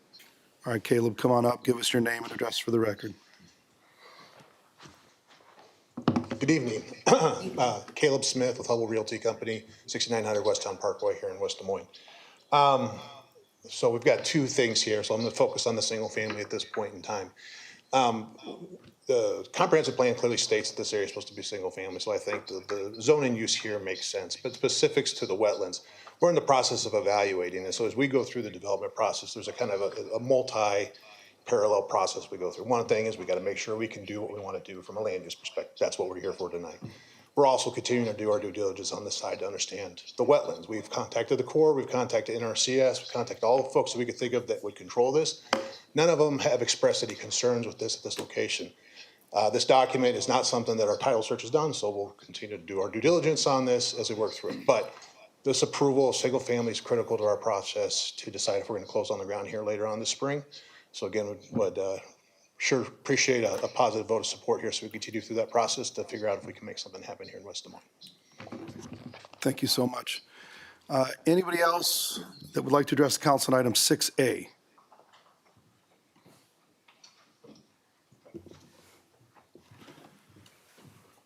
All right, give us your name and address for the record again. Riley Lester, 1201 Office Park Road. And your unit as well, please. It's apartment 2. Okay. I just wanted to establish, I was unaware of this zoning thing until just now, but I just wanted to establish the importance of wetlands. As someone who does serve in the Conservation Corps myself, working in local wetlands around Iowa has been a very integral part of keeping the carbon footprint in this area as low as possible. If you guys might know that we have less than 1% of prairie remnant remaining in Iowa, as well as less than 1% of natural wetlands in Iowa. And any precautions that we can take to preserve them is essential to a sustainable future. And that's it. Sometime you and I will sit down, I'll talk to you about the 3 pages of things that we've done from an environmental standpoint. I'm not sure if you know all those things that we've done, so. No, I'd love to talk to you Love to about sit down and talk to you about them sometime. Okay, anybody else that would like to address the council on this issue? Is there anybody online that would like to address the council on item 6A? Okay, hearing no one, I'll declare the public hearing closed. We've got an ordinance for approval, the first reading for assignment of zoning, and there are no outstanding issues. Motion to consider first reading. Okay, is there a second? Second. Okay, it's been moved and seconded. Is there any discussion on the dais? Staff, is there anything else that needs to be further explained regarding wetland mitigation and preservation of our environment?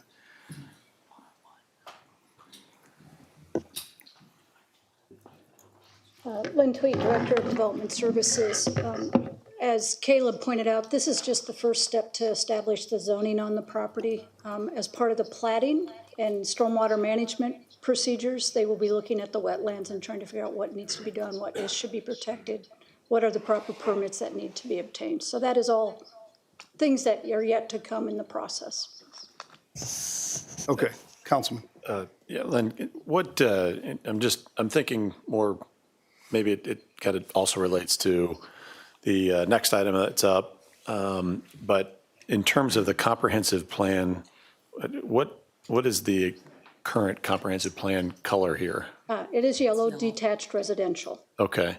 And what will that permit, when we go down the road relative to when we adopt the zoning ordinance? Only detached residential houses. Okay, so fair enough. Then. Yeah, on this section right here, if that's what the 135 acres would be, is all detached. Okay.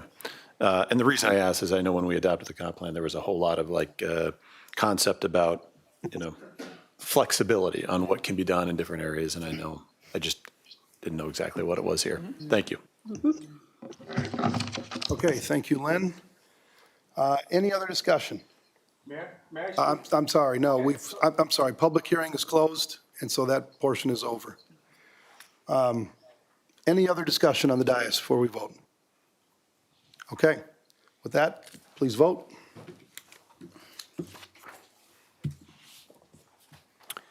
Five yes, an ordinance amending the official zoning map of the city of West Des Moines, Iowa, 2024 by amending Title IX zoning, Chapter 4 zoning districts and maps. Motion to approve first reading. Okay, please vote. Five yes. Sir, I'm sorry I couldn't let you speak. Public hearing at that point in time was closed. I can assure you that all the steps are being taken in the right order and that we will take a look at the wetland mitigation, make sure that everything's done properly. Okay, item 6B. This is a time and a place for public hearing to consider Davis Estates west of Southeast 35th Street and south of Veterans Parkway, amend comprehensive plan land use map to designate mixed residential land use and amend the zoning map to establish multifamily residential zoning, initiated by Hubble Realty Company. This is also continued from the December 15th meeting. Ryan, would you please read the date the notice was published? December 1st, 2025 in the Des Moines Register. And have received any written comments to this hearing? The Plan and Zoning Commission, by a vote of 5 yes with 1 no and 1 absent, adopted a resolution recommending approval of the comp plan amendment and rezoning request. And there are also several citizen correspondences received that are included with the council communication. Okay. Anybody who would like to address the council on item 6B, please come to the podium, give us your name and address for the record. Anybody online, hit *6 to unmute yourself and do the same. All right. Caleb, name and address for the record again, please. Caleb Smith, Hubble Realty Company, 6900 West Town Parkway. Before you, I think, is probably the area of the development that's probably most in question, and that's the proposed multifamily section in the southeast part of the project. When we started looking at this community and what it could potentially be, one of the things we were trying to be cognizant of is price points of homes that could exist within this development. When you have 150 acres of ground, you get a lot of opportunity to do unique and creative things. As we started looking at the expectations that the city had from transportation and land use, overall, the amount of single-family homes that we thought we were going to have in this community, and just the generalized demand of homes in West Des Moines, it's proved to be a very positive business move to have different price points within your community. So this area here, this roughly 15 acres of ground, is being proposed for multifamily based off the city code, but the true intent's always been townhomes. We've been very successful in West Des Moines with a variety of townhome products that we're using in De La Vida and in Mill Ridge, and we're trying to take that idea back down here. In De La Vida, for example, we have villa townhomes.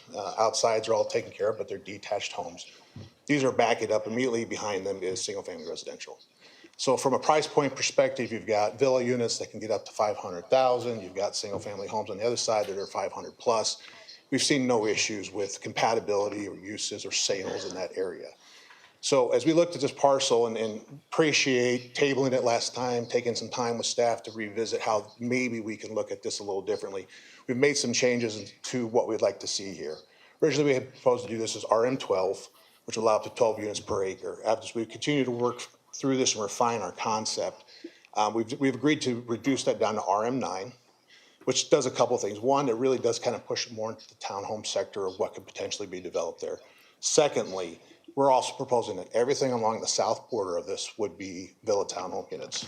I don't believe, and maybe I'm missing the agenda. If I did, I apologize. I wanted to show the current concept just so that everybody here at the meeting tonight can see it. And this is what we're currently proposing.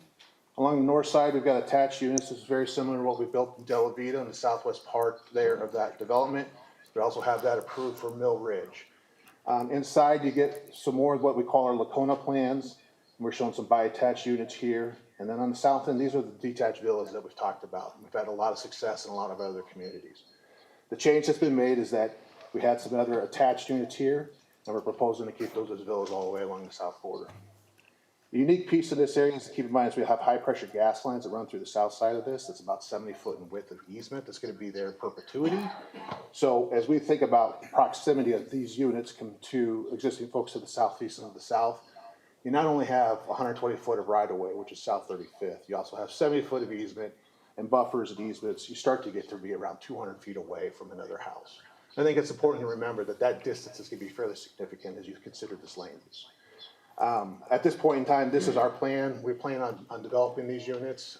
Assuming we get approval and continue to move forward with this development, this is a project we'd like to continue to refine with staff and bring more details for consideration down the road. And Caleb, my understanding is that we also have a height restriction proposed here as well, that no higher than 2 stories? Yep, we don't need to be more than 2 stories for the Okay. products we're trying to do. Okay, perfect. To the north of this, then, what, is that single family on the other side of that street? It is, yep. We have a detention basin that's located right here, just north and east of there, that serves the development, but otherwise it's single Then family. to the west of that would be single family.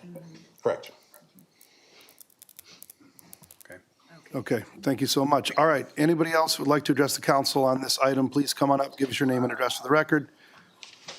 Hi, I'm Rachel Wood, 3424 North Fernwood Drive in Cumming. So I live about 200 feet from this proposed area right there on Fernwood. We bought our house in May of 2023. And since we're debating a zoning change and a change to the comprehensive plan, I just wanted to step back and look at why that comprehensive plan might be important to a homeowner such as myself buying their home, or someone who might buy my home in the future. So I went out to the Iowa State Extension Office, and just a few things that, I just wanted to read a few things about the comprehensive plan. So it says the comprehensive plan, also known as a general plan, master plan, or land use plan, is a document designed to guide the future actions of a city or county. The Iowa Supreme Court has stated that the legal purpose of the comprehensive plan is to direct the use and development of property by dividing it into districts according to the present and potential uses. It also says it provides guidance for shaping the appearance of the community. A plan sets forth policies that foster a distinctive sense of place. It provides justification for decisions, can be used by communities to defend their decisions if challenged in court. A plan developed through robust public input will enjoy strong community support. Medium density housing wasn't part of the comprehensive plan in this area. There is medium density housing up by Veterans Parkway. To me, it wasn't considered a potential use. It wasn't considered the appearance of the overall community when the comprehensive plan was put together, or the plan would have said so. According to the Iowa State Extension Office report, the comprehensive plan should have justified the zoning decision, but it seems like what I feel like happened at the December 8th Planning and Zoning meeting was that area was spot zoned. And just to tell you why I think that, the Iowa State Extension Office says about spot zoning is not appropriate if it is for the financial benefit of an individual property owner, but detrimental to the surrounding area. According to the Iowa courts, the factor of primary importance is whether the rezoned tract has a peculiar adaptability to the new classification as compared to the surrounding property. Spot zoning for the sole benefit of the landowner and contrary to the comprehensive plan is unreasonable. So I'm just asking that you consider, this is a very rural area, as indicated in the wetlands report. And so this change to have medium housing right there is a huge change for homeowners that have been there for a long time. A lot of my neighbors have been there for 20 years. So I just want you to consider kind of the surrounding area. Hubble also has, I think, 155 acres or something like that they can build on.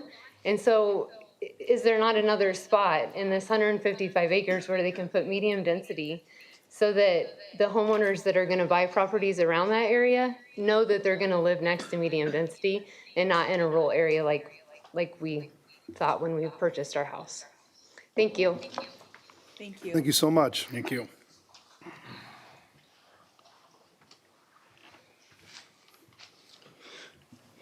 All right, give us your name and address for the record again, please. Joe Wood, 3424 North Fernwood Drive, Okay? Iowa. I'm going to overlap a little bit with my wife, sorry about that, but I'm here to express my opposition to the requested rezoning that was RM12 and is now RM9 at the southeast corner of the Davis Estates. That's approximately 15 acres. At the previous P&Z meeting, Caleb Smith mentioned the unique challenges. He was referring to the pipeline. I just want to be clear on this, that the pipeline setback is the only unique challenge. This is a flat field that was soybeans right up to the fence line when they took them out this fall. So the only unique challenge there is the setback.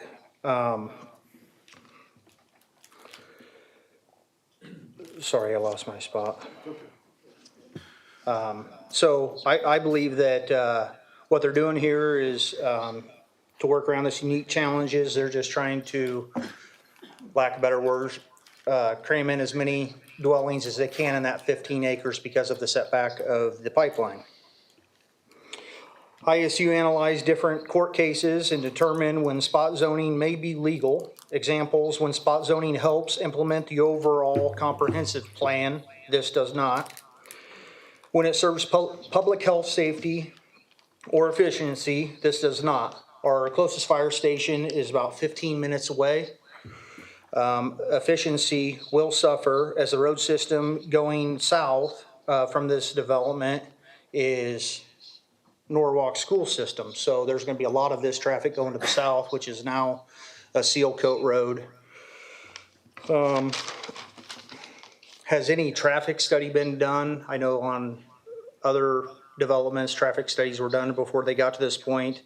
I don't know of any traffic study that was done, but there is possibly, between the R9, not saying they could fit this many in there, but they legally could fit in as many as they want as long as they follow the site plan, kind of. It'd be 135 dwellings in that 15 acres. Could be upwards of 500 dwellings, 550 dwellings in that 160 acres. Iowa State University states that spot zoning cannot be done for the sole financial benefit of the landowner or the developer. The surrounding infrastructure cannot support it. I believe that P&Z ignored this issue when they said that it was not spot zoning. I feel that the fact sheet that we got from Iowa State University, that's exactly what this is less than 10% of this 160 acres is being put in this corner here for the financial gain of Hubble. Thank you for your time. Thank you so much. Thank you. Thank you. Matt Sherwood, 3348 North Fernwood Drive, Cumming. I grew up in West Des Moines, graduated from Valley, bought our first home in West Des Moines, still own property in West Des Moines. I'm also Vice President of Engineering for Fairway Stores. I sit on Fairway's Real Estate Committee. I'm here to tell you that personal background because I'm not an outsider living in a neighboring town. This is my home too. I'm also not against development. I play in that sandbox through my entire career, at least for one more day. I retire tomorrow. 22 years ago, we were wanting to get away from the city, build out, get some elbow room for our kids and raise a family and build a new house. Prairie Shores was perfect development and coming for us. Estate lots, 1 to 3+ acre lots, the entire subdivision, that's what we signed up for. We knew there was ag land across the street and one day that was going to get developed. But when the comprehensive plan came out that it was going to be R1, it wasn't our first choice. We would prefer some more estate lots to transition to the R1. We were okay with it. We understood the economics that Caleb described, that you got to have more lots to pay for all the streets and infrastructure. So we ended up not pushing back on that. I ask each one of you, I guess the medium density is what's the big hang up for all my neighbors. We bought assuming we were going to have estate lots next to R1, and now this is all changing. I just ask all of you to think about that if you were in our position.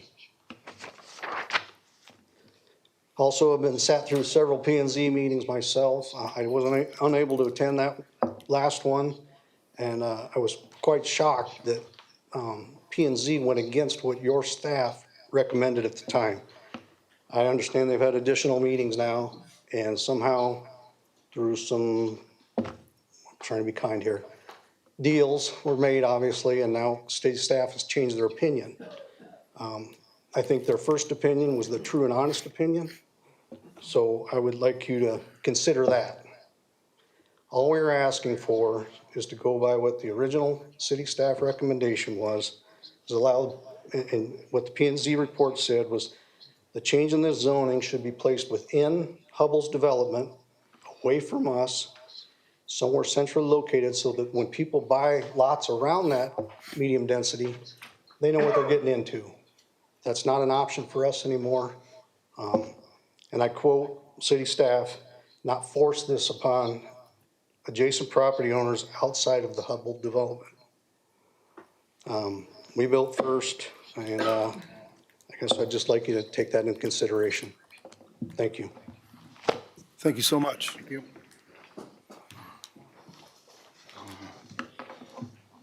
My name is Z Han. Okay, I know Mr. Hodgson was my son's teacher. So I lived in West Des Moines for 16 years. I paid a lot of taxes and everything. I loved the city, and we moved to Cumming on the 2021. I bought this piece of the property at the end of the 2017. You know, when we all the neighborhood, we heard of this development, we were a little kind of shocked, you know, because West Des Moines and Cumming, we are neighbors. You know, we are basically neighbors, very close. We want to, if you want to treat you want to treat your neighbor as you treat yourself. You know, we are part of the West Des Moines. So when we you know, we think when West Des Moines want to have a development or something like that, you have to consider what you want to do to yourself, to your neighbors. Cumming had the unique touch. You know, it's very close to Des Moines. It's also kind of the rural. You know, it's a very small city. It's this touch. And when I bought this property and at the January of the 2017, because that time I called the city council, they were saying that our population is only maybe 300 plus or something like that. So if Hubbell wants to develop this thing, R9 per their analysis, if 15 acres, if they do 9 per acre, they can put 45, you know, basically it's 135 units. If they only have 2-3 people on each house, that's close to 400 people on this 15 acres. You guys, I mean, they are recruiting a city of the Cumming in 15 acres. That will be a significant, dramatic change of the character of the Cumming.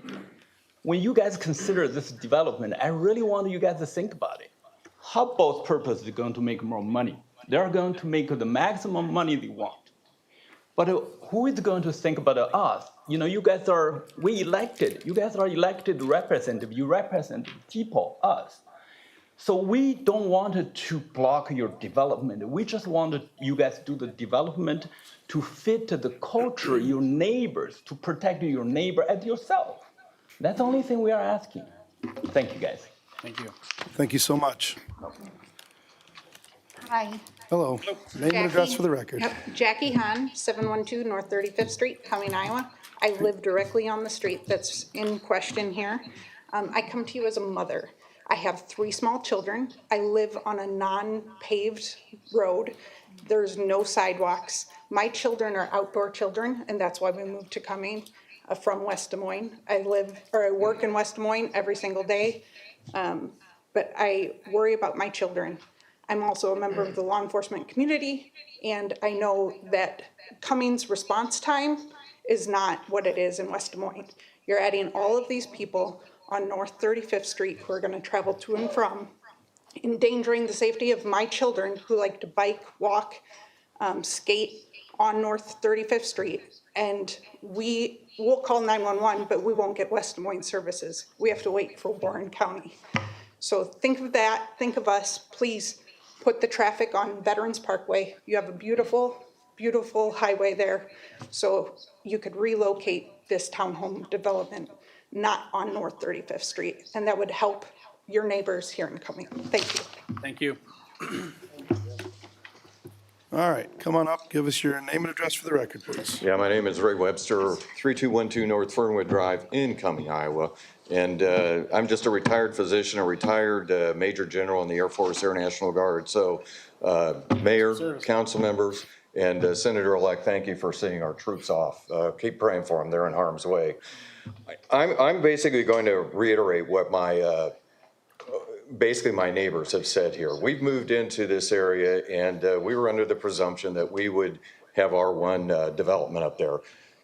What I'm coming to you now and is asking you to reconsider again what Matt Sherwood said here. Your staffing individuals went and looked at this and basically gave a withdrawal and then a deny.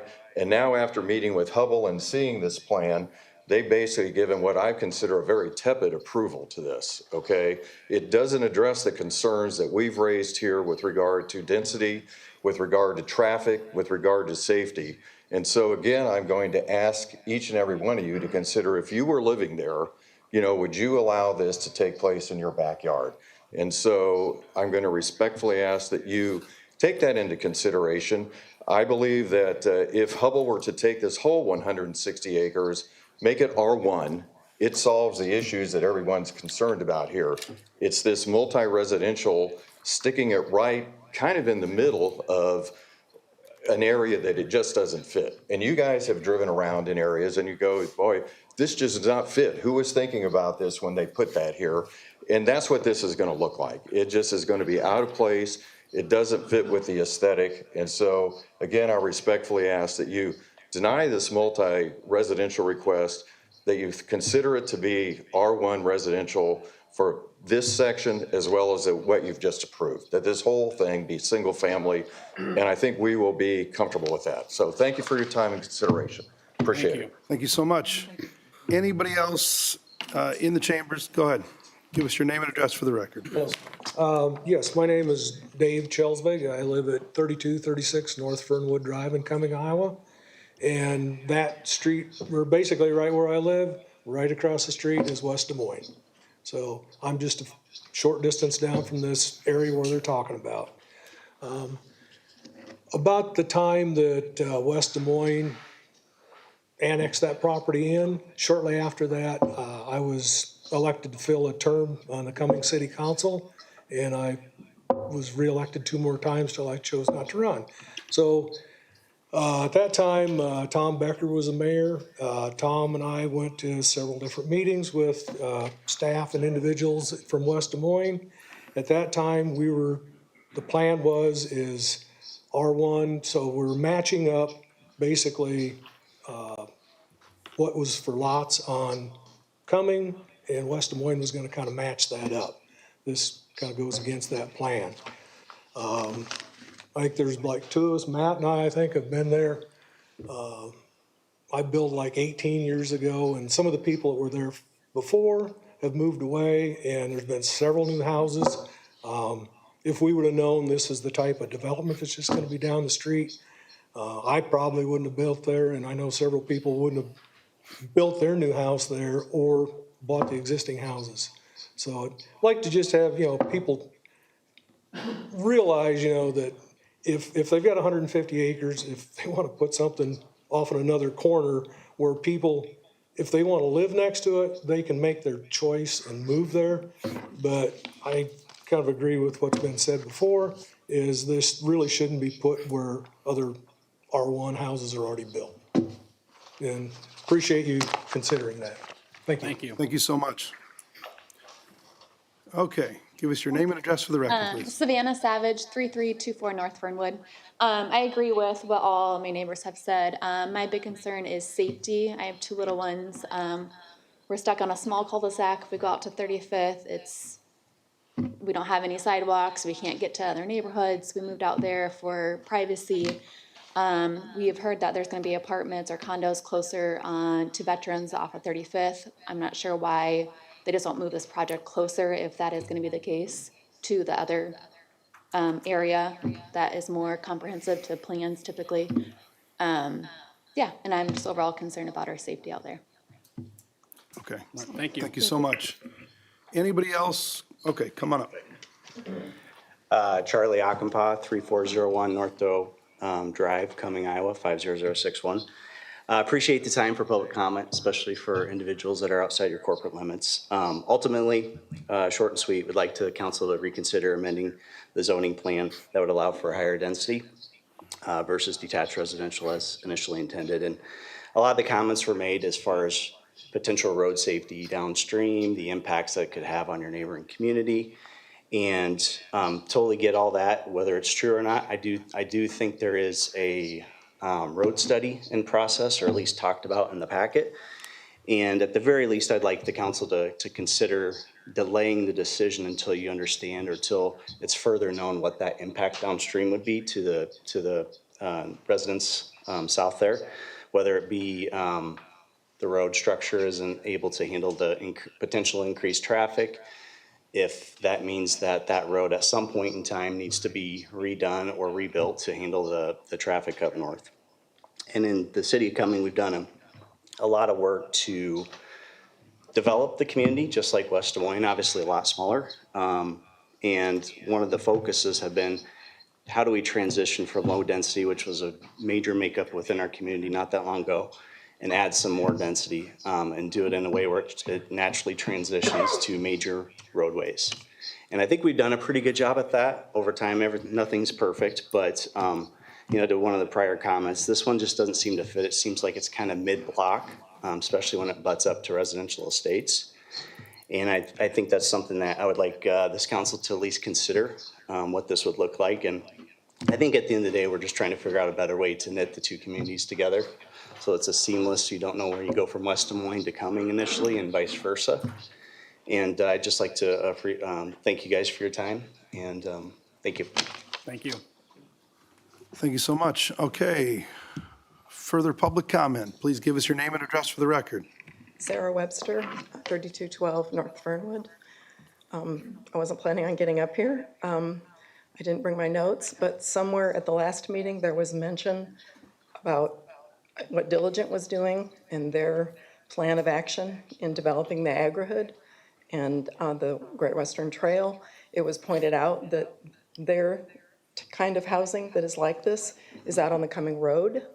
If you look at over in West Des Moines by the Chicken, just what would be just west of the Chicken, those are the types of housing that you're talking about cramming into this little 15-acre square. I don't understand.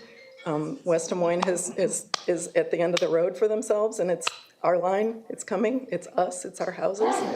I can't figure out why on earth you cram these in when Diligent has done it out on a major road, West Des Moines has done it out on the Veterans Parkway, and then all of a sudden there's this odd place and you're gonna cram it in here. It doesn't make sense, and it's very disappointing. So, thank you. Thank you.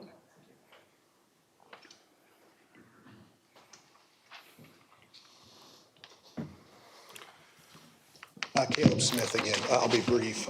Just a couple things. First of all, South 35th Street is classified as an arterial street, so a pretty major road within the city of West Des Moines. The street that's along the north side of this project is considered a major collector. So that's a pretty big road as well. So as we look at how the ground is going to change as we go look to the north, that corner there is very typically a place that you would see some townhome product just because of the intensity of the road network that's expected there. We're in the process of going through preliminary plat with staff, and one of the things that's been made very clear is South 35th Street needs to be rebuilt. And so we've been discussing that reconstruction with the developer to the east and the developer to the north that would rebuild South 35th Street from Veterans Parkway to the southern limits of our property. Sounds like the city of Cumming has their section planned here in the next 2 to 3 years. So realistically, if you think about it, the timeline we're gonna be at, we wouldn't have residents out in this project until 2027. And at that point, you're talking about what, 20, 30 homes. So maybe 100 people. By the time we get the mask development completely done, we'll be 12, 13, 14 years down the road. These roads would be improved. I think from a traffic and safety perspective, it would be dramatically improved because this development happened.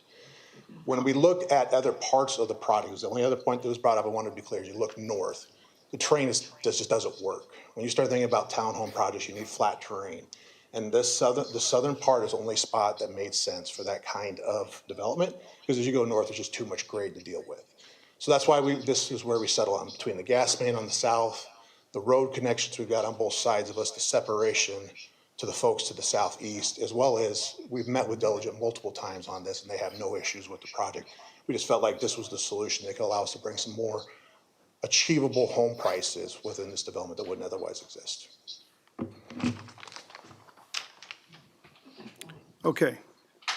Anybody else that would like to address the council on this item? Okay, with that, I'm going to declare the public hearing closed. And so we do have a unique situation here. We've got P and Z that approved one thing, and we've got another option here as well. We've got a resolution for approval of the comprehensive plan land use map amendment, and we've got an ordinance for approval of the first reading for assignment of zoning, and we need to take these separately. Does somebody want to first move approval of the resolution? Mr. Mayor, I appreciate the residents coming out, and I think we have a couple. Before you have Yeah, discussion. that's right. Let's get a motion first. Move approval of the resolution. Okay, it's been moved. Is there a second? Which part are we voting on? I just want to make clear. We're taking the resolution first, the comprehensive plan land use map amendment. This is the R1, R9.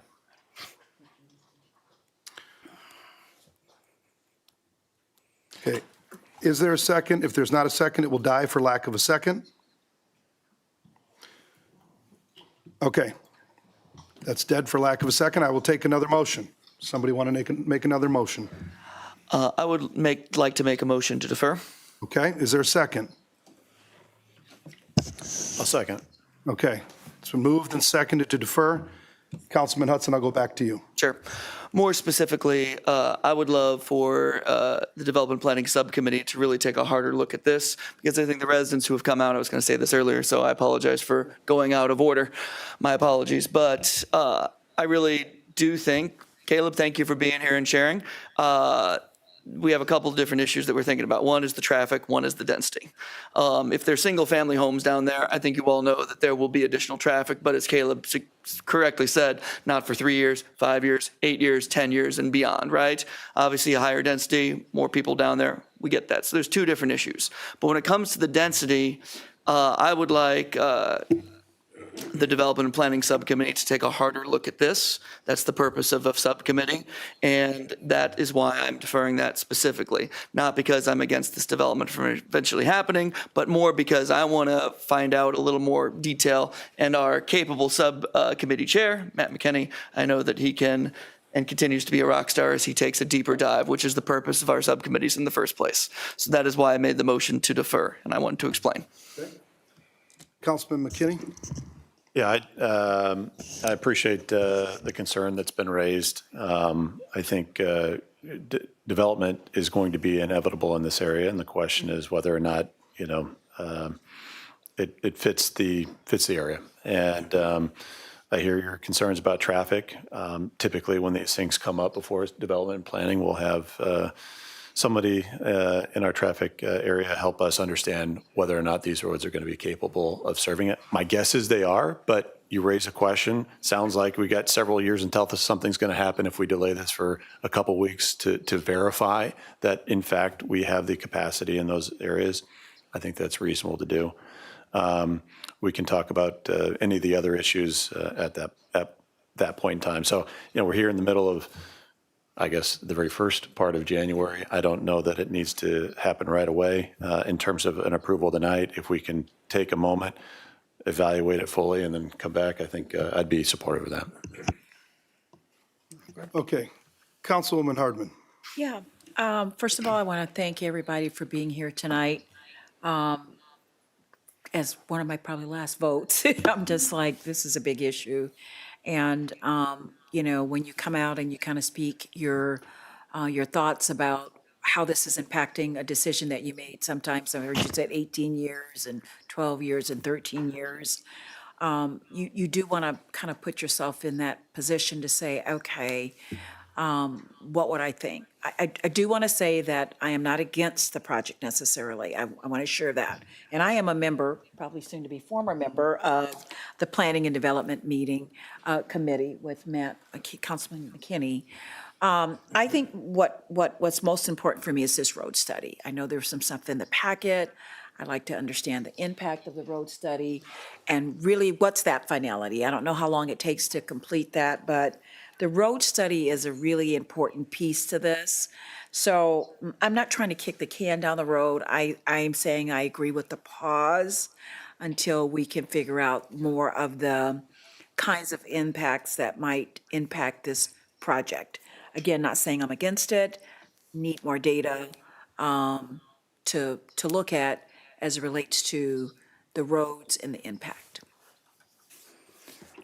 Councilman Trudell, you got your light on? Yes. All right. I don't need any more study. I don't really care what the roads will handle. And I do put myself in your shoes. And you already basically made a concession among yourselves without fighting it, that it was not going to be 1 to 3 acre lots. It's going to be smaller, single-family lots. To then have 9 dwelling units per acre in a 15-acre lot is, to me, just ridiculous. I think the whole thing should be single-family. Again, I don't know what we're going to gain by, deferring this, but I guess I will support the deferral, but I just don't think it makes sense. I don't know what we're going to gain by it. The roads are going to be what the roads are. The concern is that you all bought, knowing, some of you, that it is going to be single family. And to me, that's what we need to stand by, not worrying about, as Caleb talked about, that the other developer is okay with this. I can't think of the name now. Diligent, that they're okay with it. To me, it doesn't matter if a developer's okay with it. It's what the residents around it want. I wouldn't like it if I lived out there. So whenever this comes back to us, I won't be supporting it. Thank you. Well, I'll go next. And I think if this was an industrial use case or something other than that, I don't believe this is that jarring. And I look around the city and I say, we need housing for people. We're going to R9 here. And I appreciate everybody that spoke, I really do. But I'm thinking about my own kids. I've got 2 of them in college right now. Where are they gonna live? A detached townhome, if I own 1.5 acres, and I do, not that big a deal to me. And so I'm voting my heart, and I'm thinking about the future. I'm thinking about how is this city gonna grow? We've done this in other places. In my mind, I'm keeping precedent here. And I am empathetic to everybody that came. But if we buckle every time somebody has an objection on something, we'll never have development come here again, and developers, Hubble will not want to work here. So I think we need to consider that as well. And I want my kids to live in West Des Moines someday. I appreciate all the comments that were made here, and I appreciate, seems like half the town of Cumming is here tonight, including the mayor and former council people, and this isn't lost on us. I mean, we try to make the best decision that we possibly can after taking in all of the facts, right? But it's not easy. We got 2 cities that butt up against each other. You guys make decisions, Mayor, that work for your city. We have to make decisions that work for our city. One of those decisions is how you're actually able to pay for the development, how you're actually able to pay for the road and the infrastructure and all those things. You need to take all of that in consideration. And I appreciate the study about Iowa State Extension or wherever you got that information on the comprehensive plan. I've got a master's degree in public administration for state and local government. We've studied comprehensive plan in school. I've dealt with it here multiple times. A comprehensive plan, I would love it if it just stayed that way and never changed, right? So everybody could have just definitive, like, that's what it's going to be, right? First of all, probably 1 in 10 people, and that might even be high, even know that there is such a thing as a comprehensive plan, right? I didn't. before I was a council person and mayor. Let's be realistic. And it is a living, breathing document, whether you like it or not. Every 5 years, if you're doing your job as a city, you're reviewing the comprehensive plan and making changes based on things that have changed in your community, things that have changed in your city, things that have changed in your country. At one point in time, we had a comprehensive plan that had so much blue on it, office everywhere. Office development isn't happening, guys. So what do? We looked at the comprehensive plan. Matter of fact, I called for a look at the comprehensive plan because I know when Councilman Trevilian and I first got on this council back in 2010, we had reviewed this comprehensive plan. I think the last time they did it was 1993. It had gone too long. And so we looked at it and we sat here for hours and hours on end. We had council meetings until midnight. I leaned over to Mayor then, Steve Garrett, said, my God, is this what you guys do on a regular basis? No, we just have the comprehensive plan. We had 150 meetings. We got feedback and input from all of the residents, and we made changes to the comprehensive plan. But like you guys, other people said the same thing, and I don't blame them for the ones that actually, when they bought their house, knew, specifically took a look, oh, this is what this can be. That might be 1 in 10 people. Doesn't mean that you can just willy-nilly change a comprehensive plan. We try to keep it as consistent as we can, but things change. The mayor, your mayor, he's a great mayor. He reached out to me right away after you guys reached out to him. I brought this attention to staff. I said, is there something we can do here? We want to be good neighbors. These are our neighbors coming, you know? And P&Z passed it. And my understanding at that time was you guys were worried about apartments. You were worried about multifamily. That's what a lot of came across to me.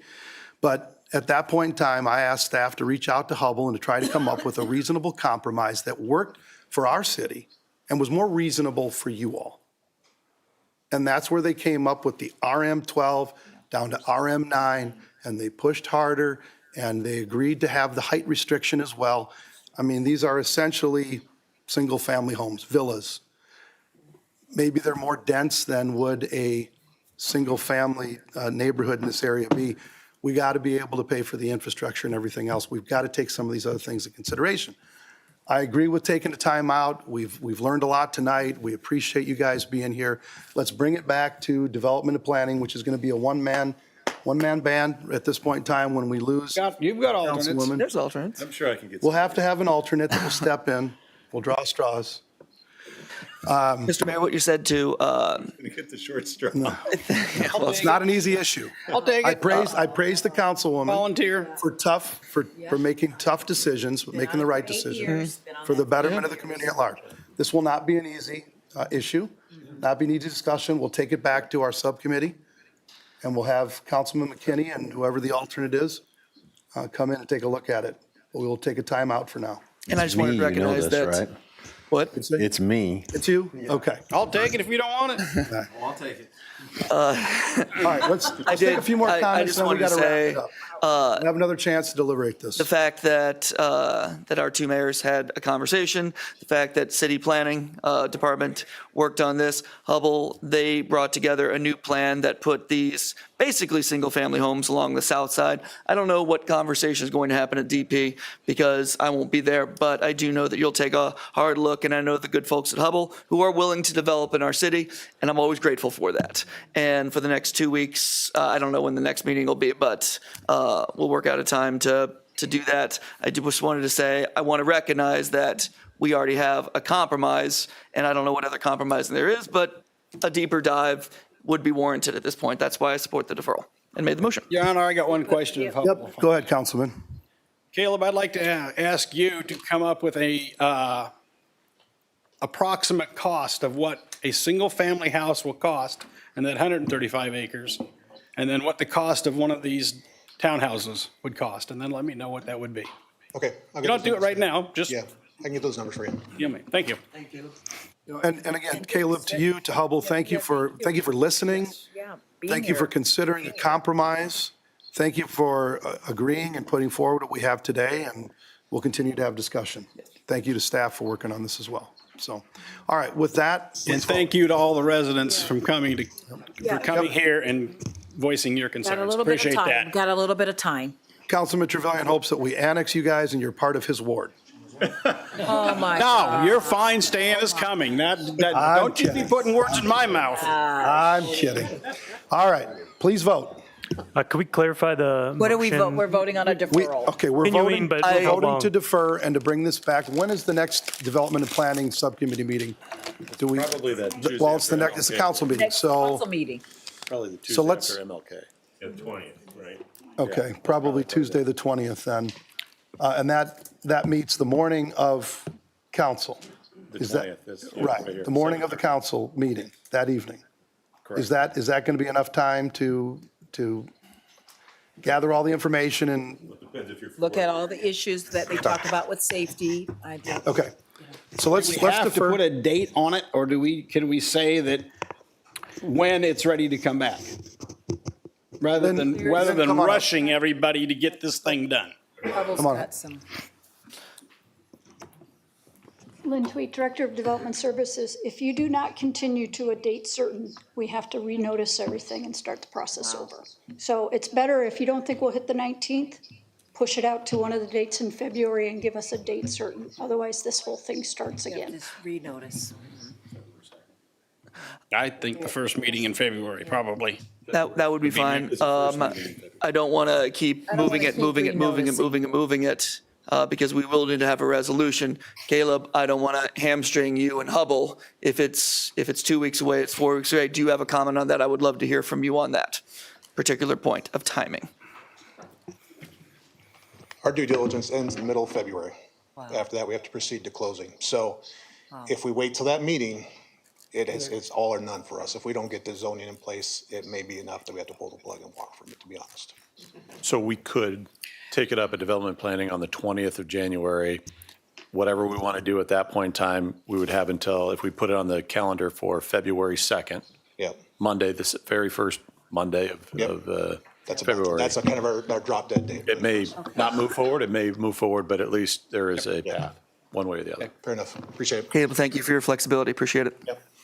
Thanks. Okay, so the motion is to defer and bring this to the Development and Planning meeting. On the 20th? January 20th, and bring it back to council for consideration on February 2nd. Yes, that would be my motion. Okay, and there was a motion and a second. All right, please vote.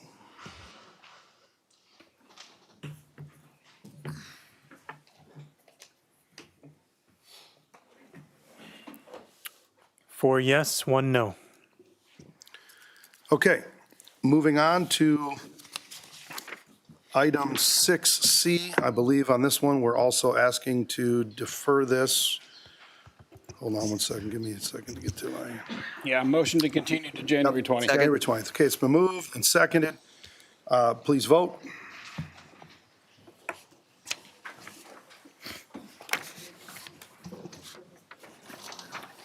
Five yes. Time out.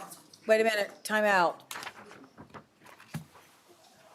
Uh-oh. Oh, sorry. Continuing to January 20th or Motion to- February 2nd? We're continuing, this South is, Branch. This is Okay, 6B. did we do a continuation on the zoning too, though, then? well, we February got, 2nd. Both of them are second. 6C. Yeah, that was We have the two- whole we have- item.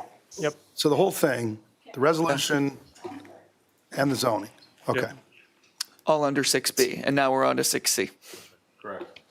All right. Now we're on 6C. Done with 6C. We're done with 6C. Yeah. Now we're on to 6D.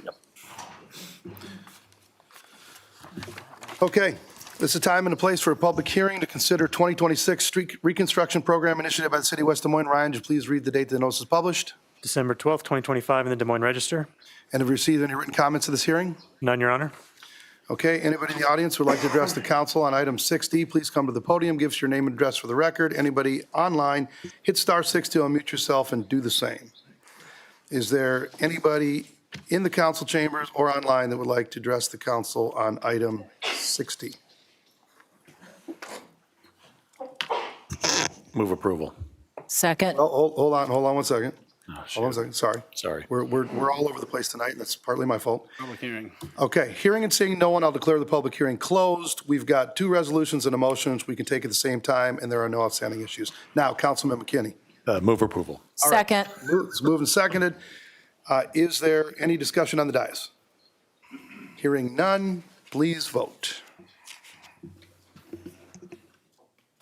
5 yes.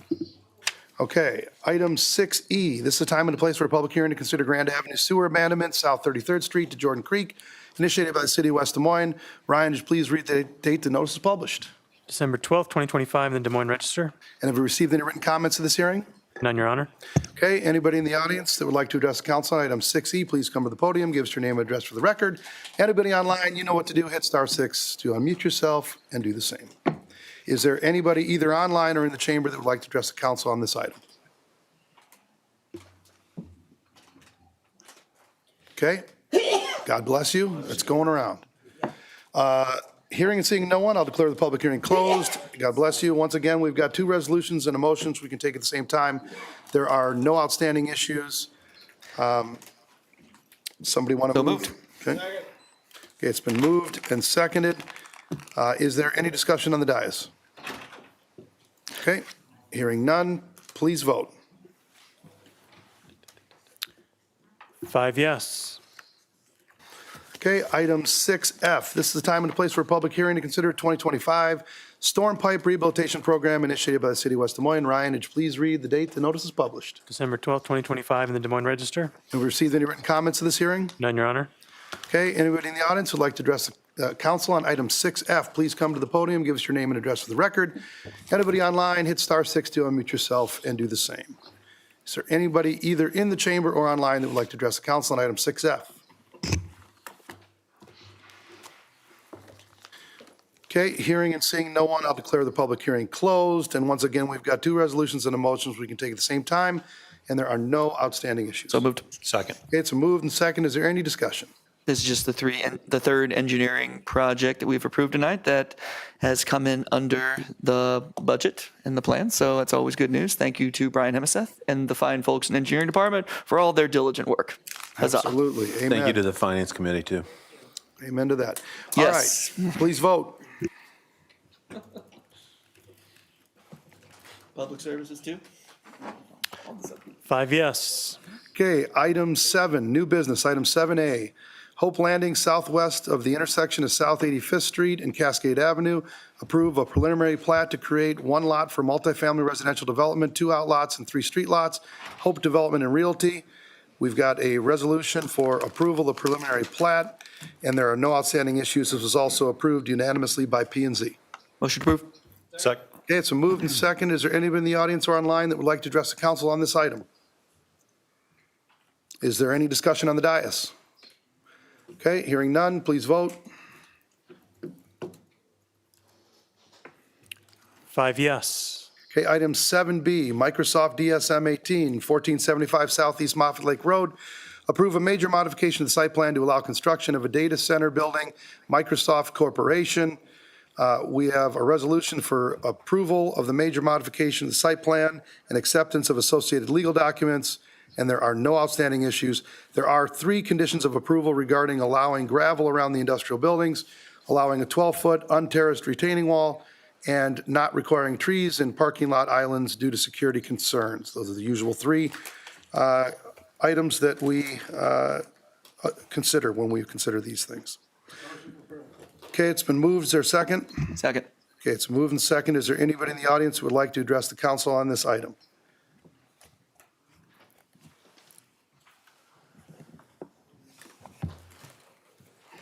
Okay, give us your name and address for the record again, including your unit. Riley Lester, 1201 Office Park Road, Apartment 2. Okay. I understand that there's a lot of really bad things about AI in the environment that y'all have no control over, but there are some things that we do collectively have control over. So I'm just going to ask you to stick with me for a minute. As I mentioned before, we are in the current 6th mass extinction event. There's no denying it. Science proves it. Since 1970, over 60% of all bird species have gone, or of all insect species have gone extinct. 30% of all bird species have gone extinct. Since 1960, around 40 to 50% of all species in the world have gone extinct. This year, we just crossed the planetary boundary for coral reefs, meaning all coral reefs are going to be dead by 2050, I think is the current projection. There's nothing we can do about it. We already passed it. It's gone. Same thing with the 1.5 degrees Celsius target that was set in the Paris Accords in 2016. We have officially crossed that planetary boundary. It's gone. We can't go back. So all I ask you to do is consider every single little thing that we do. It makes a difference. AI data centers do contribute a great carbon footprint on our environment, especially here in Iowa. Iowa is already the most ecologically destroyed place in the history of the world. Over 98% of our total landscape has been completely changed from what it originally was. This is unprecedented. It's not seen anywhere else in the world. Every little thing that we do makes a tremendous difference here, considering what little we have left of our natural resources. So, and I understand that one building might not seem like a lot, but when every city council in every county in the United States votes on one extra building, it adds up to the carbon footprint. And I know Microsoft is throwing money in your faces because they have it. You know, these big tech corporations are trading $4 trillion. NVIDIA, Google, Microsoft, they're just trading this money back and forth. They have unlimited money. It doesn't mean anything to them. So we see it and we think that can help our community, and in the short term, which it does, but in the long term, we won't have a community to sustain if we keep on this trajectory. We're facing serious concerns of a dust bowl here in Iowa in 20 years because of our current big farming practices and our draining and polluting aquifers. Everything makes a difference. Every little thing makes a difference. And I'm not even going to go into the bad implications of AI itself. I'm just talking about the bad environmental impacts. And Iowa doesn't have much more land to give. Thank you. Okay, thank you so much. Okay, is there anybody else in the chamber or online that would like to address the council on this item? I'm not shocked. All right, come on up, Holly. Give us your name and address for the record. Thanks. Holly Anderson, 205 27th Street, West Des Moines, Iowa. Okay. Are you going to share something new? Because I would ask that you do that. Yes. Okay. So this specific project, the clearance for this, it already has the base built for this. Am I correct? Or what is in place already for this specific data center? We've got Microsoft here, and they are coming up to answer that question for you. Good evening, Reinhardt Steel Civil Design Advantage, 4121 Northwest Urbandale Drive, Iowa. Civil engineer working on the project for Microsoft. So when this data center property campus was originally planned, it was planned for this data center. Infrastructure is already in place for this. The grading was done with the initial project on this campus 5 years ago. One thing to note, you know, Microsoft is very forward-thinking when it comes to the environment and the technologies that they continue to evolve and implement into these projects. Just want to note that this particular project is kind of the cutting edge technology that uses closed loop cooling methods that doesn't use water like some of the older styles of data centers. So it is a much more ecologically friendly data center than what you see in other jurisdictions and other designs. So just want to note that and be happy to answer any questions you may have. Any questions at all for Microsoft? Because this one is in a pre-existing site. Because this is not in a completely different and new, this is in a pre-existing site, that's what I'm asking. It is an existing site, Yeah. but the technologies that are implemented at the site are more of an evolution of technology, and things are more water friendly from an environmental perspective, just from the nature of the evolving technologies. More specifically, I just mean we didn't choose a site, a blank field 3 miles away, and now we're putting a random Microsoft data center there. This is in a site that already exists. That's what I'm saying, yeah. Thank you. Thank you. No. Well, you've already come up to speak. Holly, you've already spoken as well. I wish, and this is the Microsoft, I wish Microsoft would toot their own horn more. Because Microsoft is very environmentally conscious. Microsoft cares very deeply about our environment, and they've proven that to us here in West Des Moines. You talk about the water usage. I think they've represented 2% of the total water usage. The greatest usage of water comes from all of us watering our lawns, okay? We have worked with Microsoft to come up with a budgeted allotment of water that they would use at each one of the data centers, and they've never exceeded that. They have been great corporate citizens. They have worked with us to help purchase trees to be planted by our residents with the Shade Crusade, and have done all kinds of other things that are environmentally responsible. They're working to develop better technologies, to be better stewards of the environment, to use less water, and all kinds of different things. But if there's one thing that Microsoft is really guilty of, it's not tooting their own horn. So, and I still will give you an invitation to sit down and talk about the 3 pages worth of environmental things that we have done in the city of West Des Moines since Councilman Trevilian and I have been here over the last 16 years. So, appreciate the concern brought up. We hear you. We're hearing your concerns. Appreciate your opinion. Okay, anybody else who would like to address the council on this item? Okay, any discussion on the dais? Okay, with that, please vote.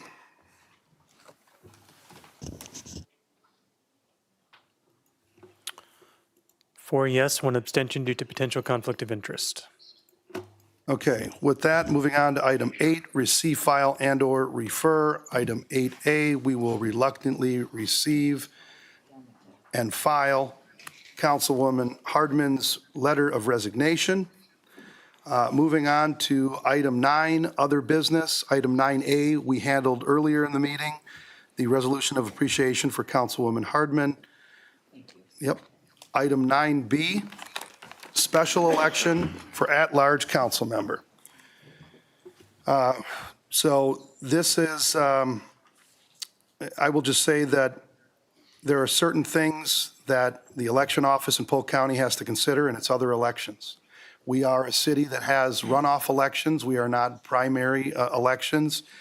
So they have got certain timelines that make sense, that have to line up. I went and worked with them to try to provide some additional time for people to be able to get signatures and do their due diligence, and that is what we have before us here. The nomination papers, I'm sorry, I've just lost my, here we go. Nomination papers will be due Friday, January 23rd. There are 179 signatures that will be needed to get your name on the ballot. The special election date will be Tuesday, February 17th, with the potential swearing in of the new council member Monday, March 2nd. If there is a runoff election, then that runoff election will be Tuesday, March 17th, with the potential swearing in of that council member then being March 23rd. That starts to get into other deadlines for filing for statewide office and other things like that, which is, I think, what was pretty difficult to come up with this timeline. So with that, I guess I would ask first for a motion to approve, to proceed with the special at-large city council election, authorizing the city clerk to coordinate said election with the Polk County Auditor's Office. Can I get Motion a to motion? proceed with the approval, Okay. or motion to Second. approve the special To proceed. election. Yep, it's been moved and seconded. Is there any discussion? Are there any clarifications, Ryan, that need to be made? Anything that residents need to know that are considering potentially running for this seat that I have not covered? Councilwoman Hart. You've covered it. Just any questions? Okay. Contact me. Contact our city clerk, Ryan Jacobson, if there are any questions that anybody has. One thing that I am going to point out, because I've had more runoff elections, I think, than anybody in the city of West Des Moines.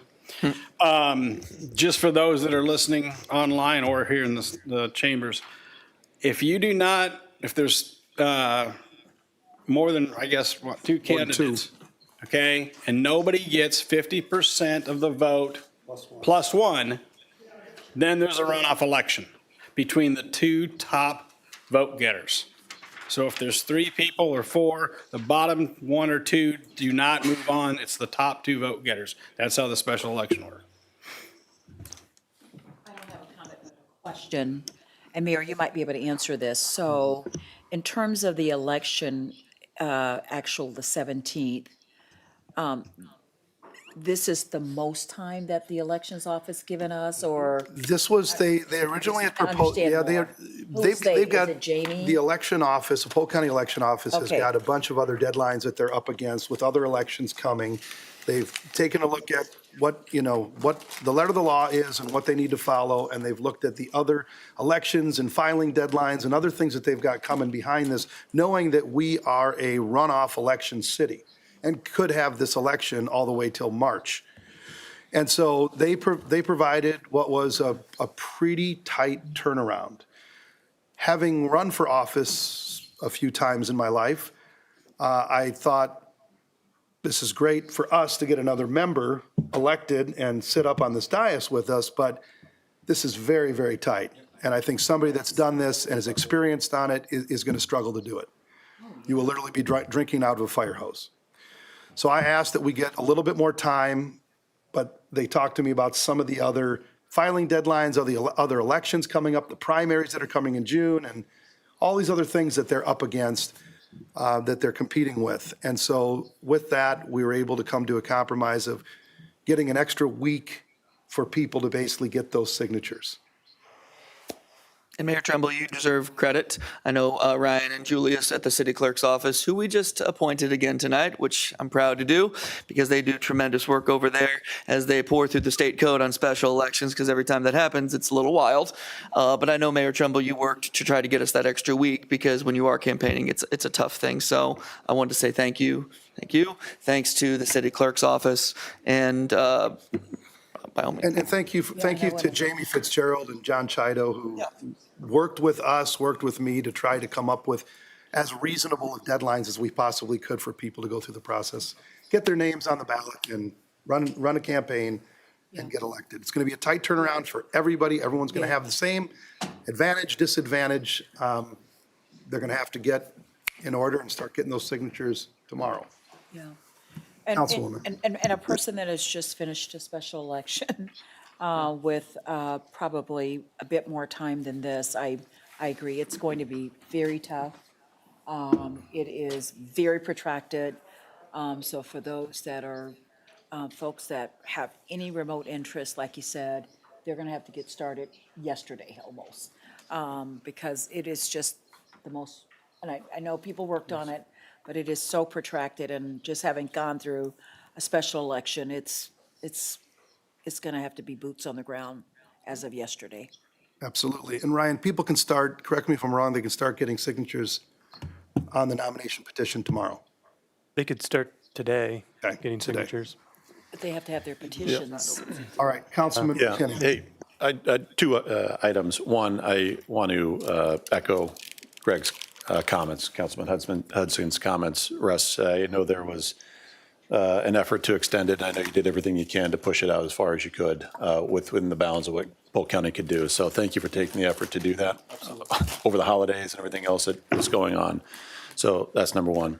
Number two, appreciate this council deciding to go down the special election path as opposed to appointing someone for such a term.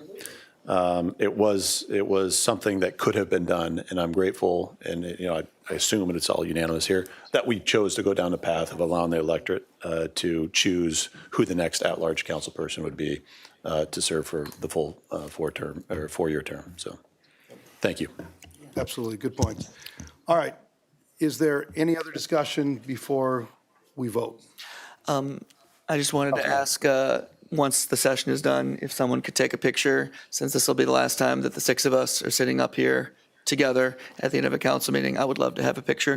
Renee, you've taken some pictures before, but we will have a picture taken of us. And we'll put that in the scrapbook, so. We'll take a picture before we head into our executive session, which is forthcoming.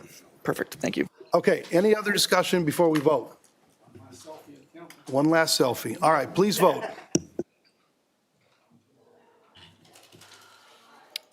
5 yes. Okay, is there any other matters that any council person has and like to share for the good of the order? We could just keep going here. All right, hearing none. We are adjourned. We will go into executive session up in the boardroom. Yes. Up in the boardroom. All right, let's get a picture and then we're going to head out into executive session.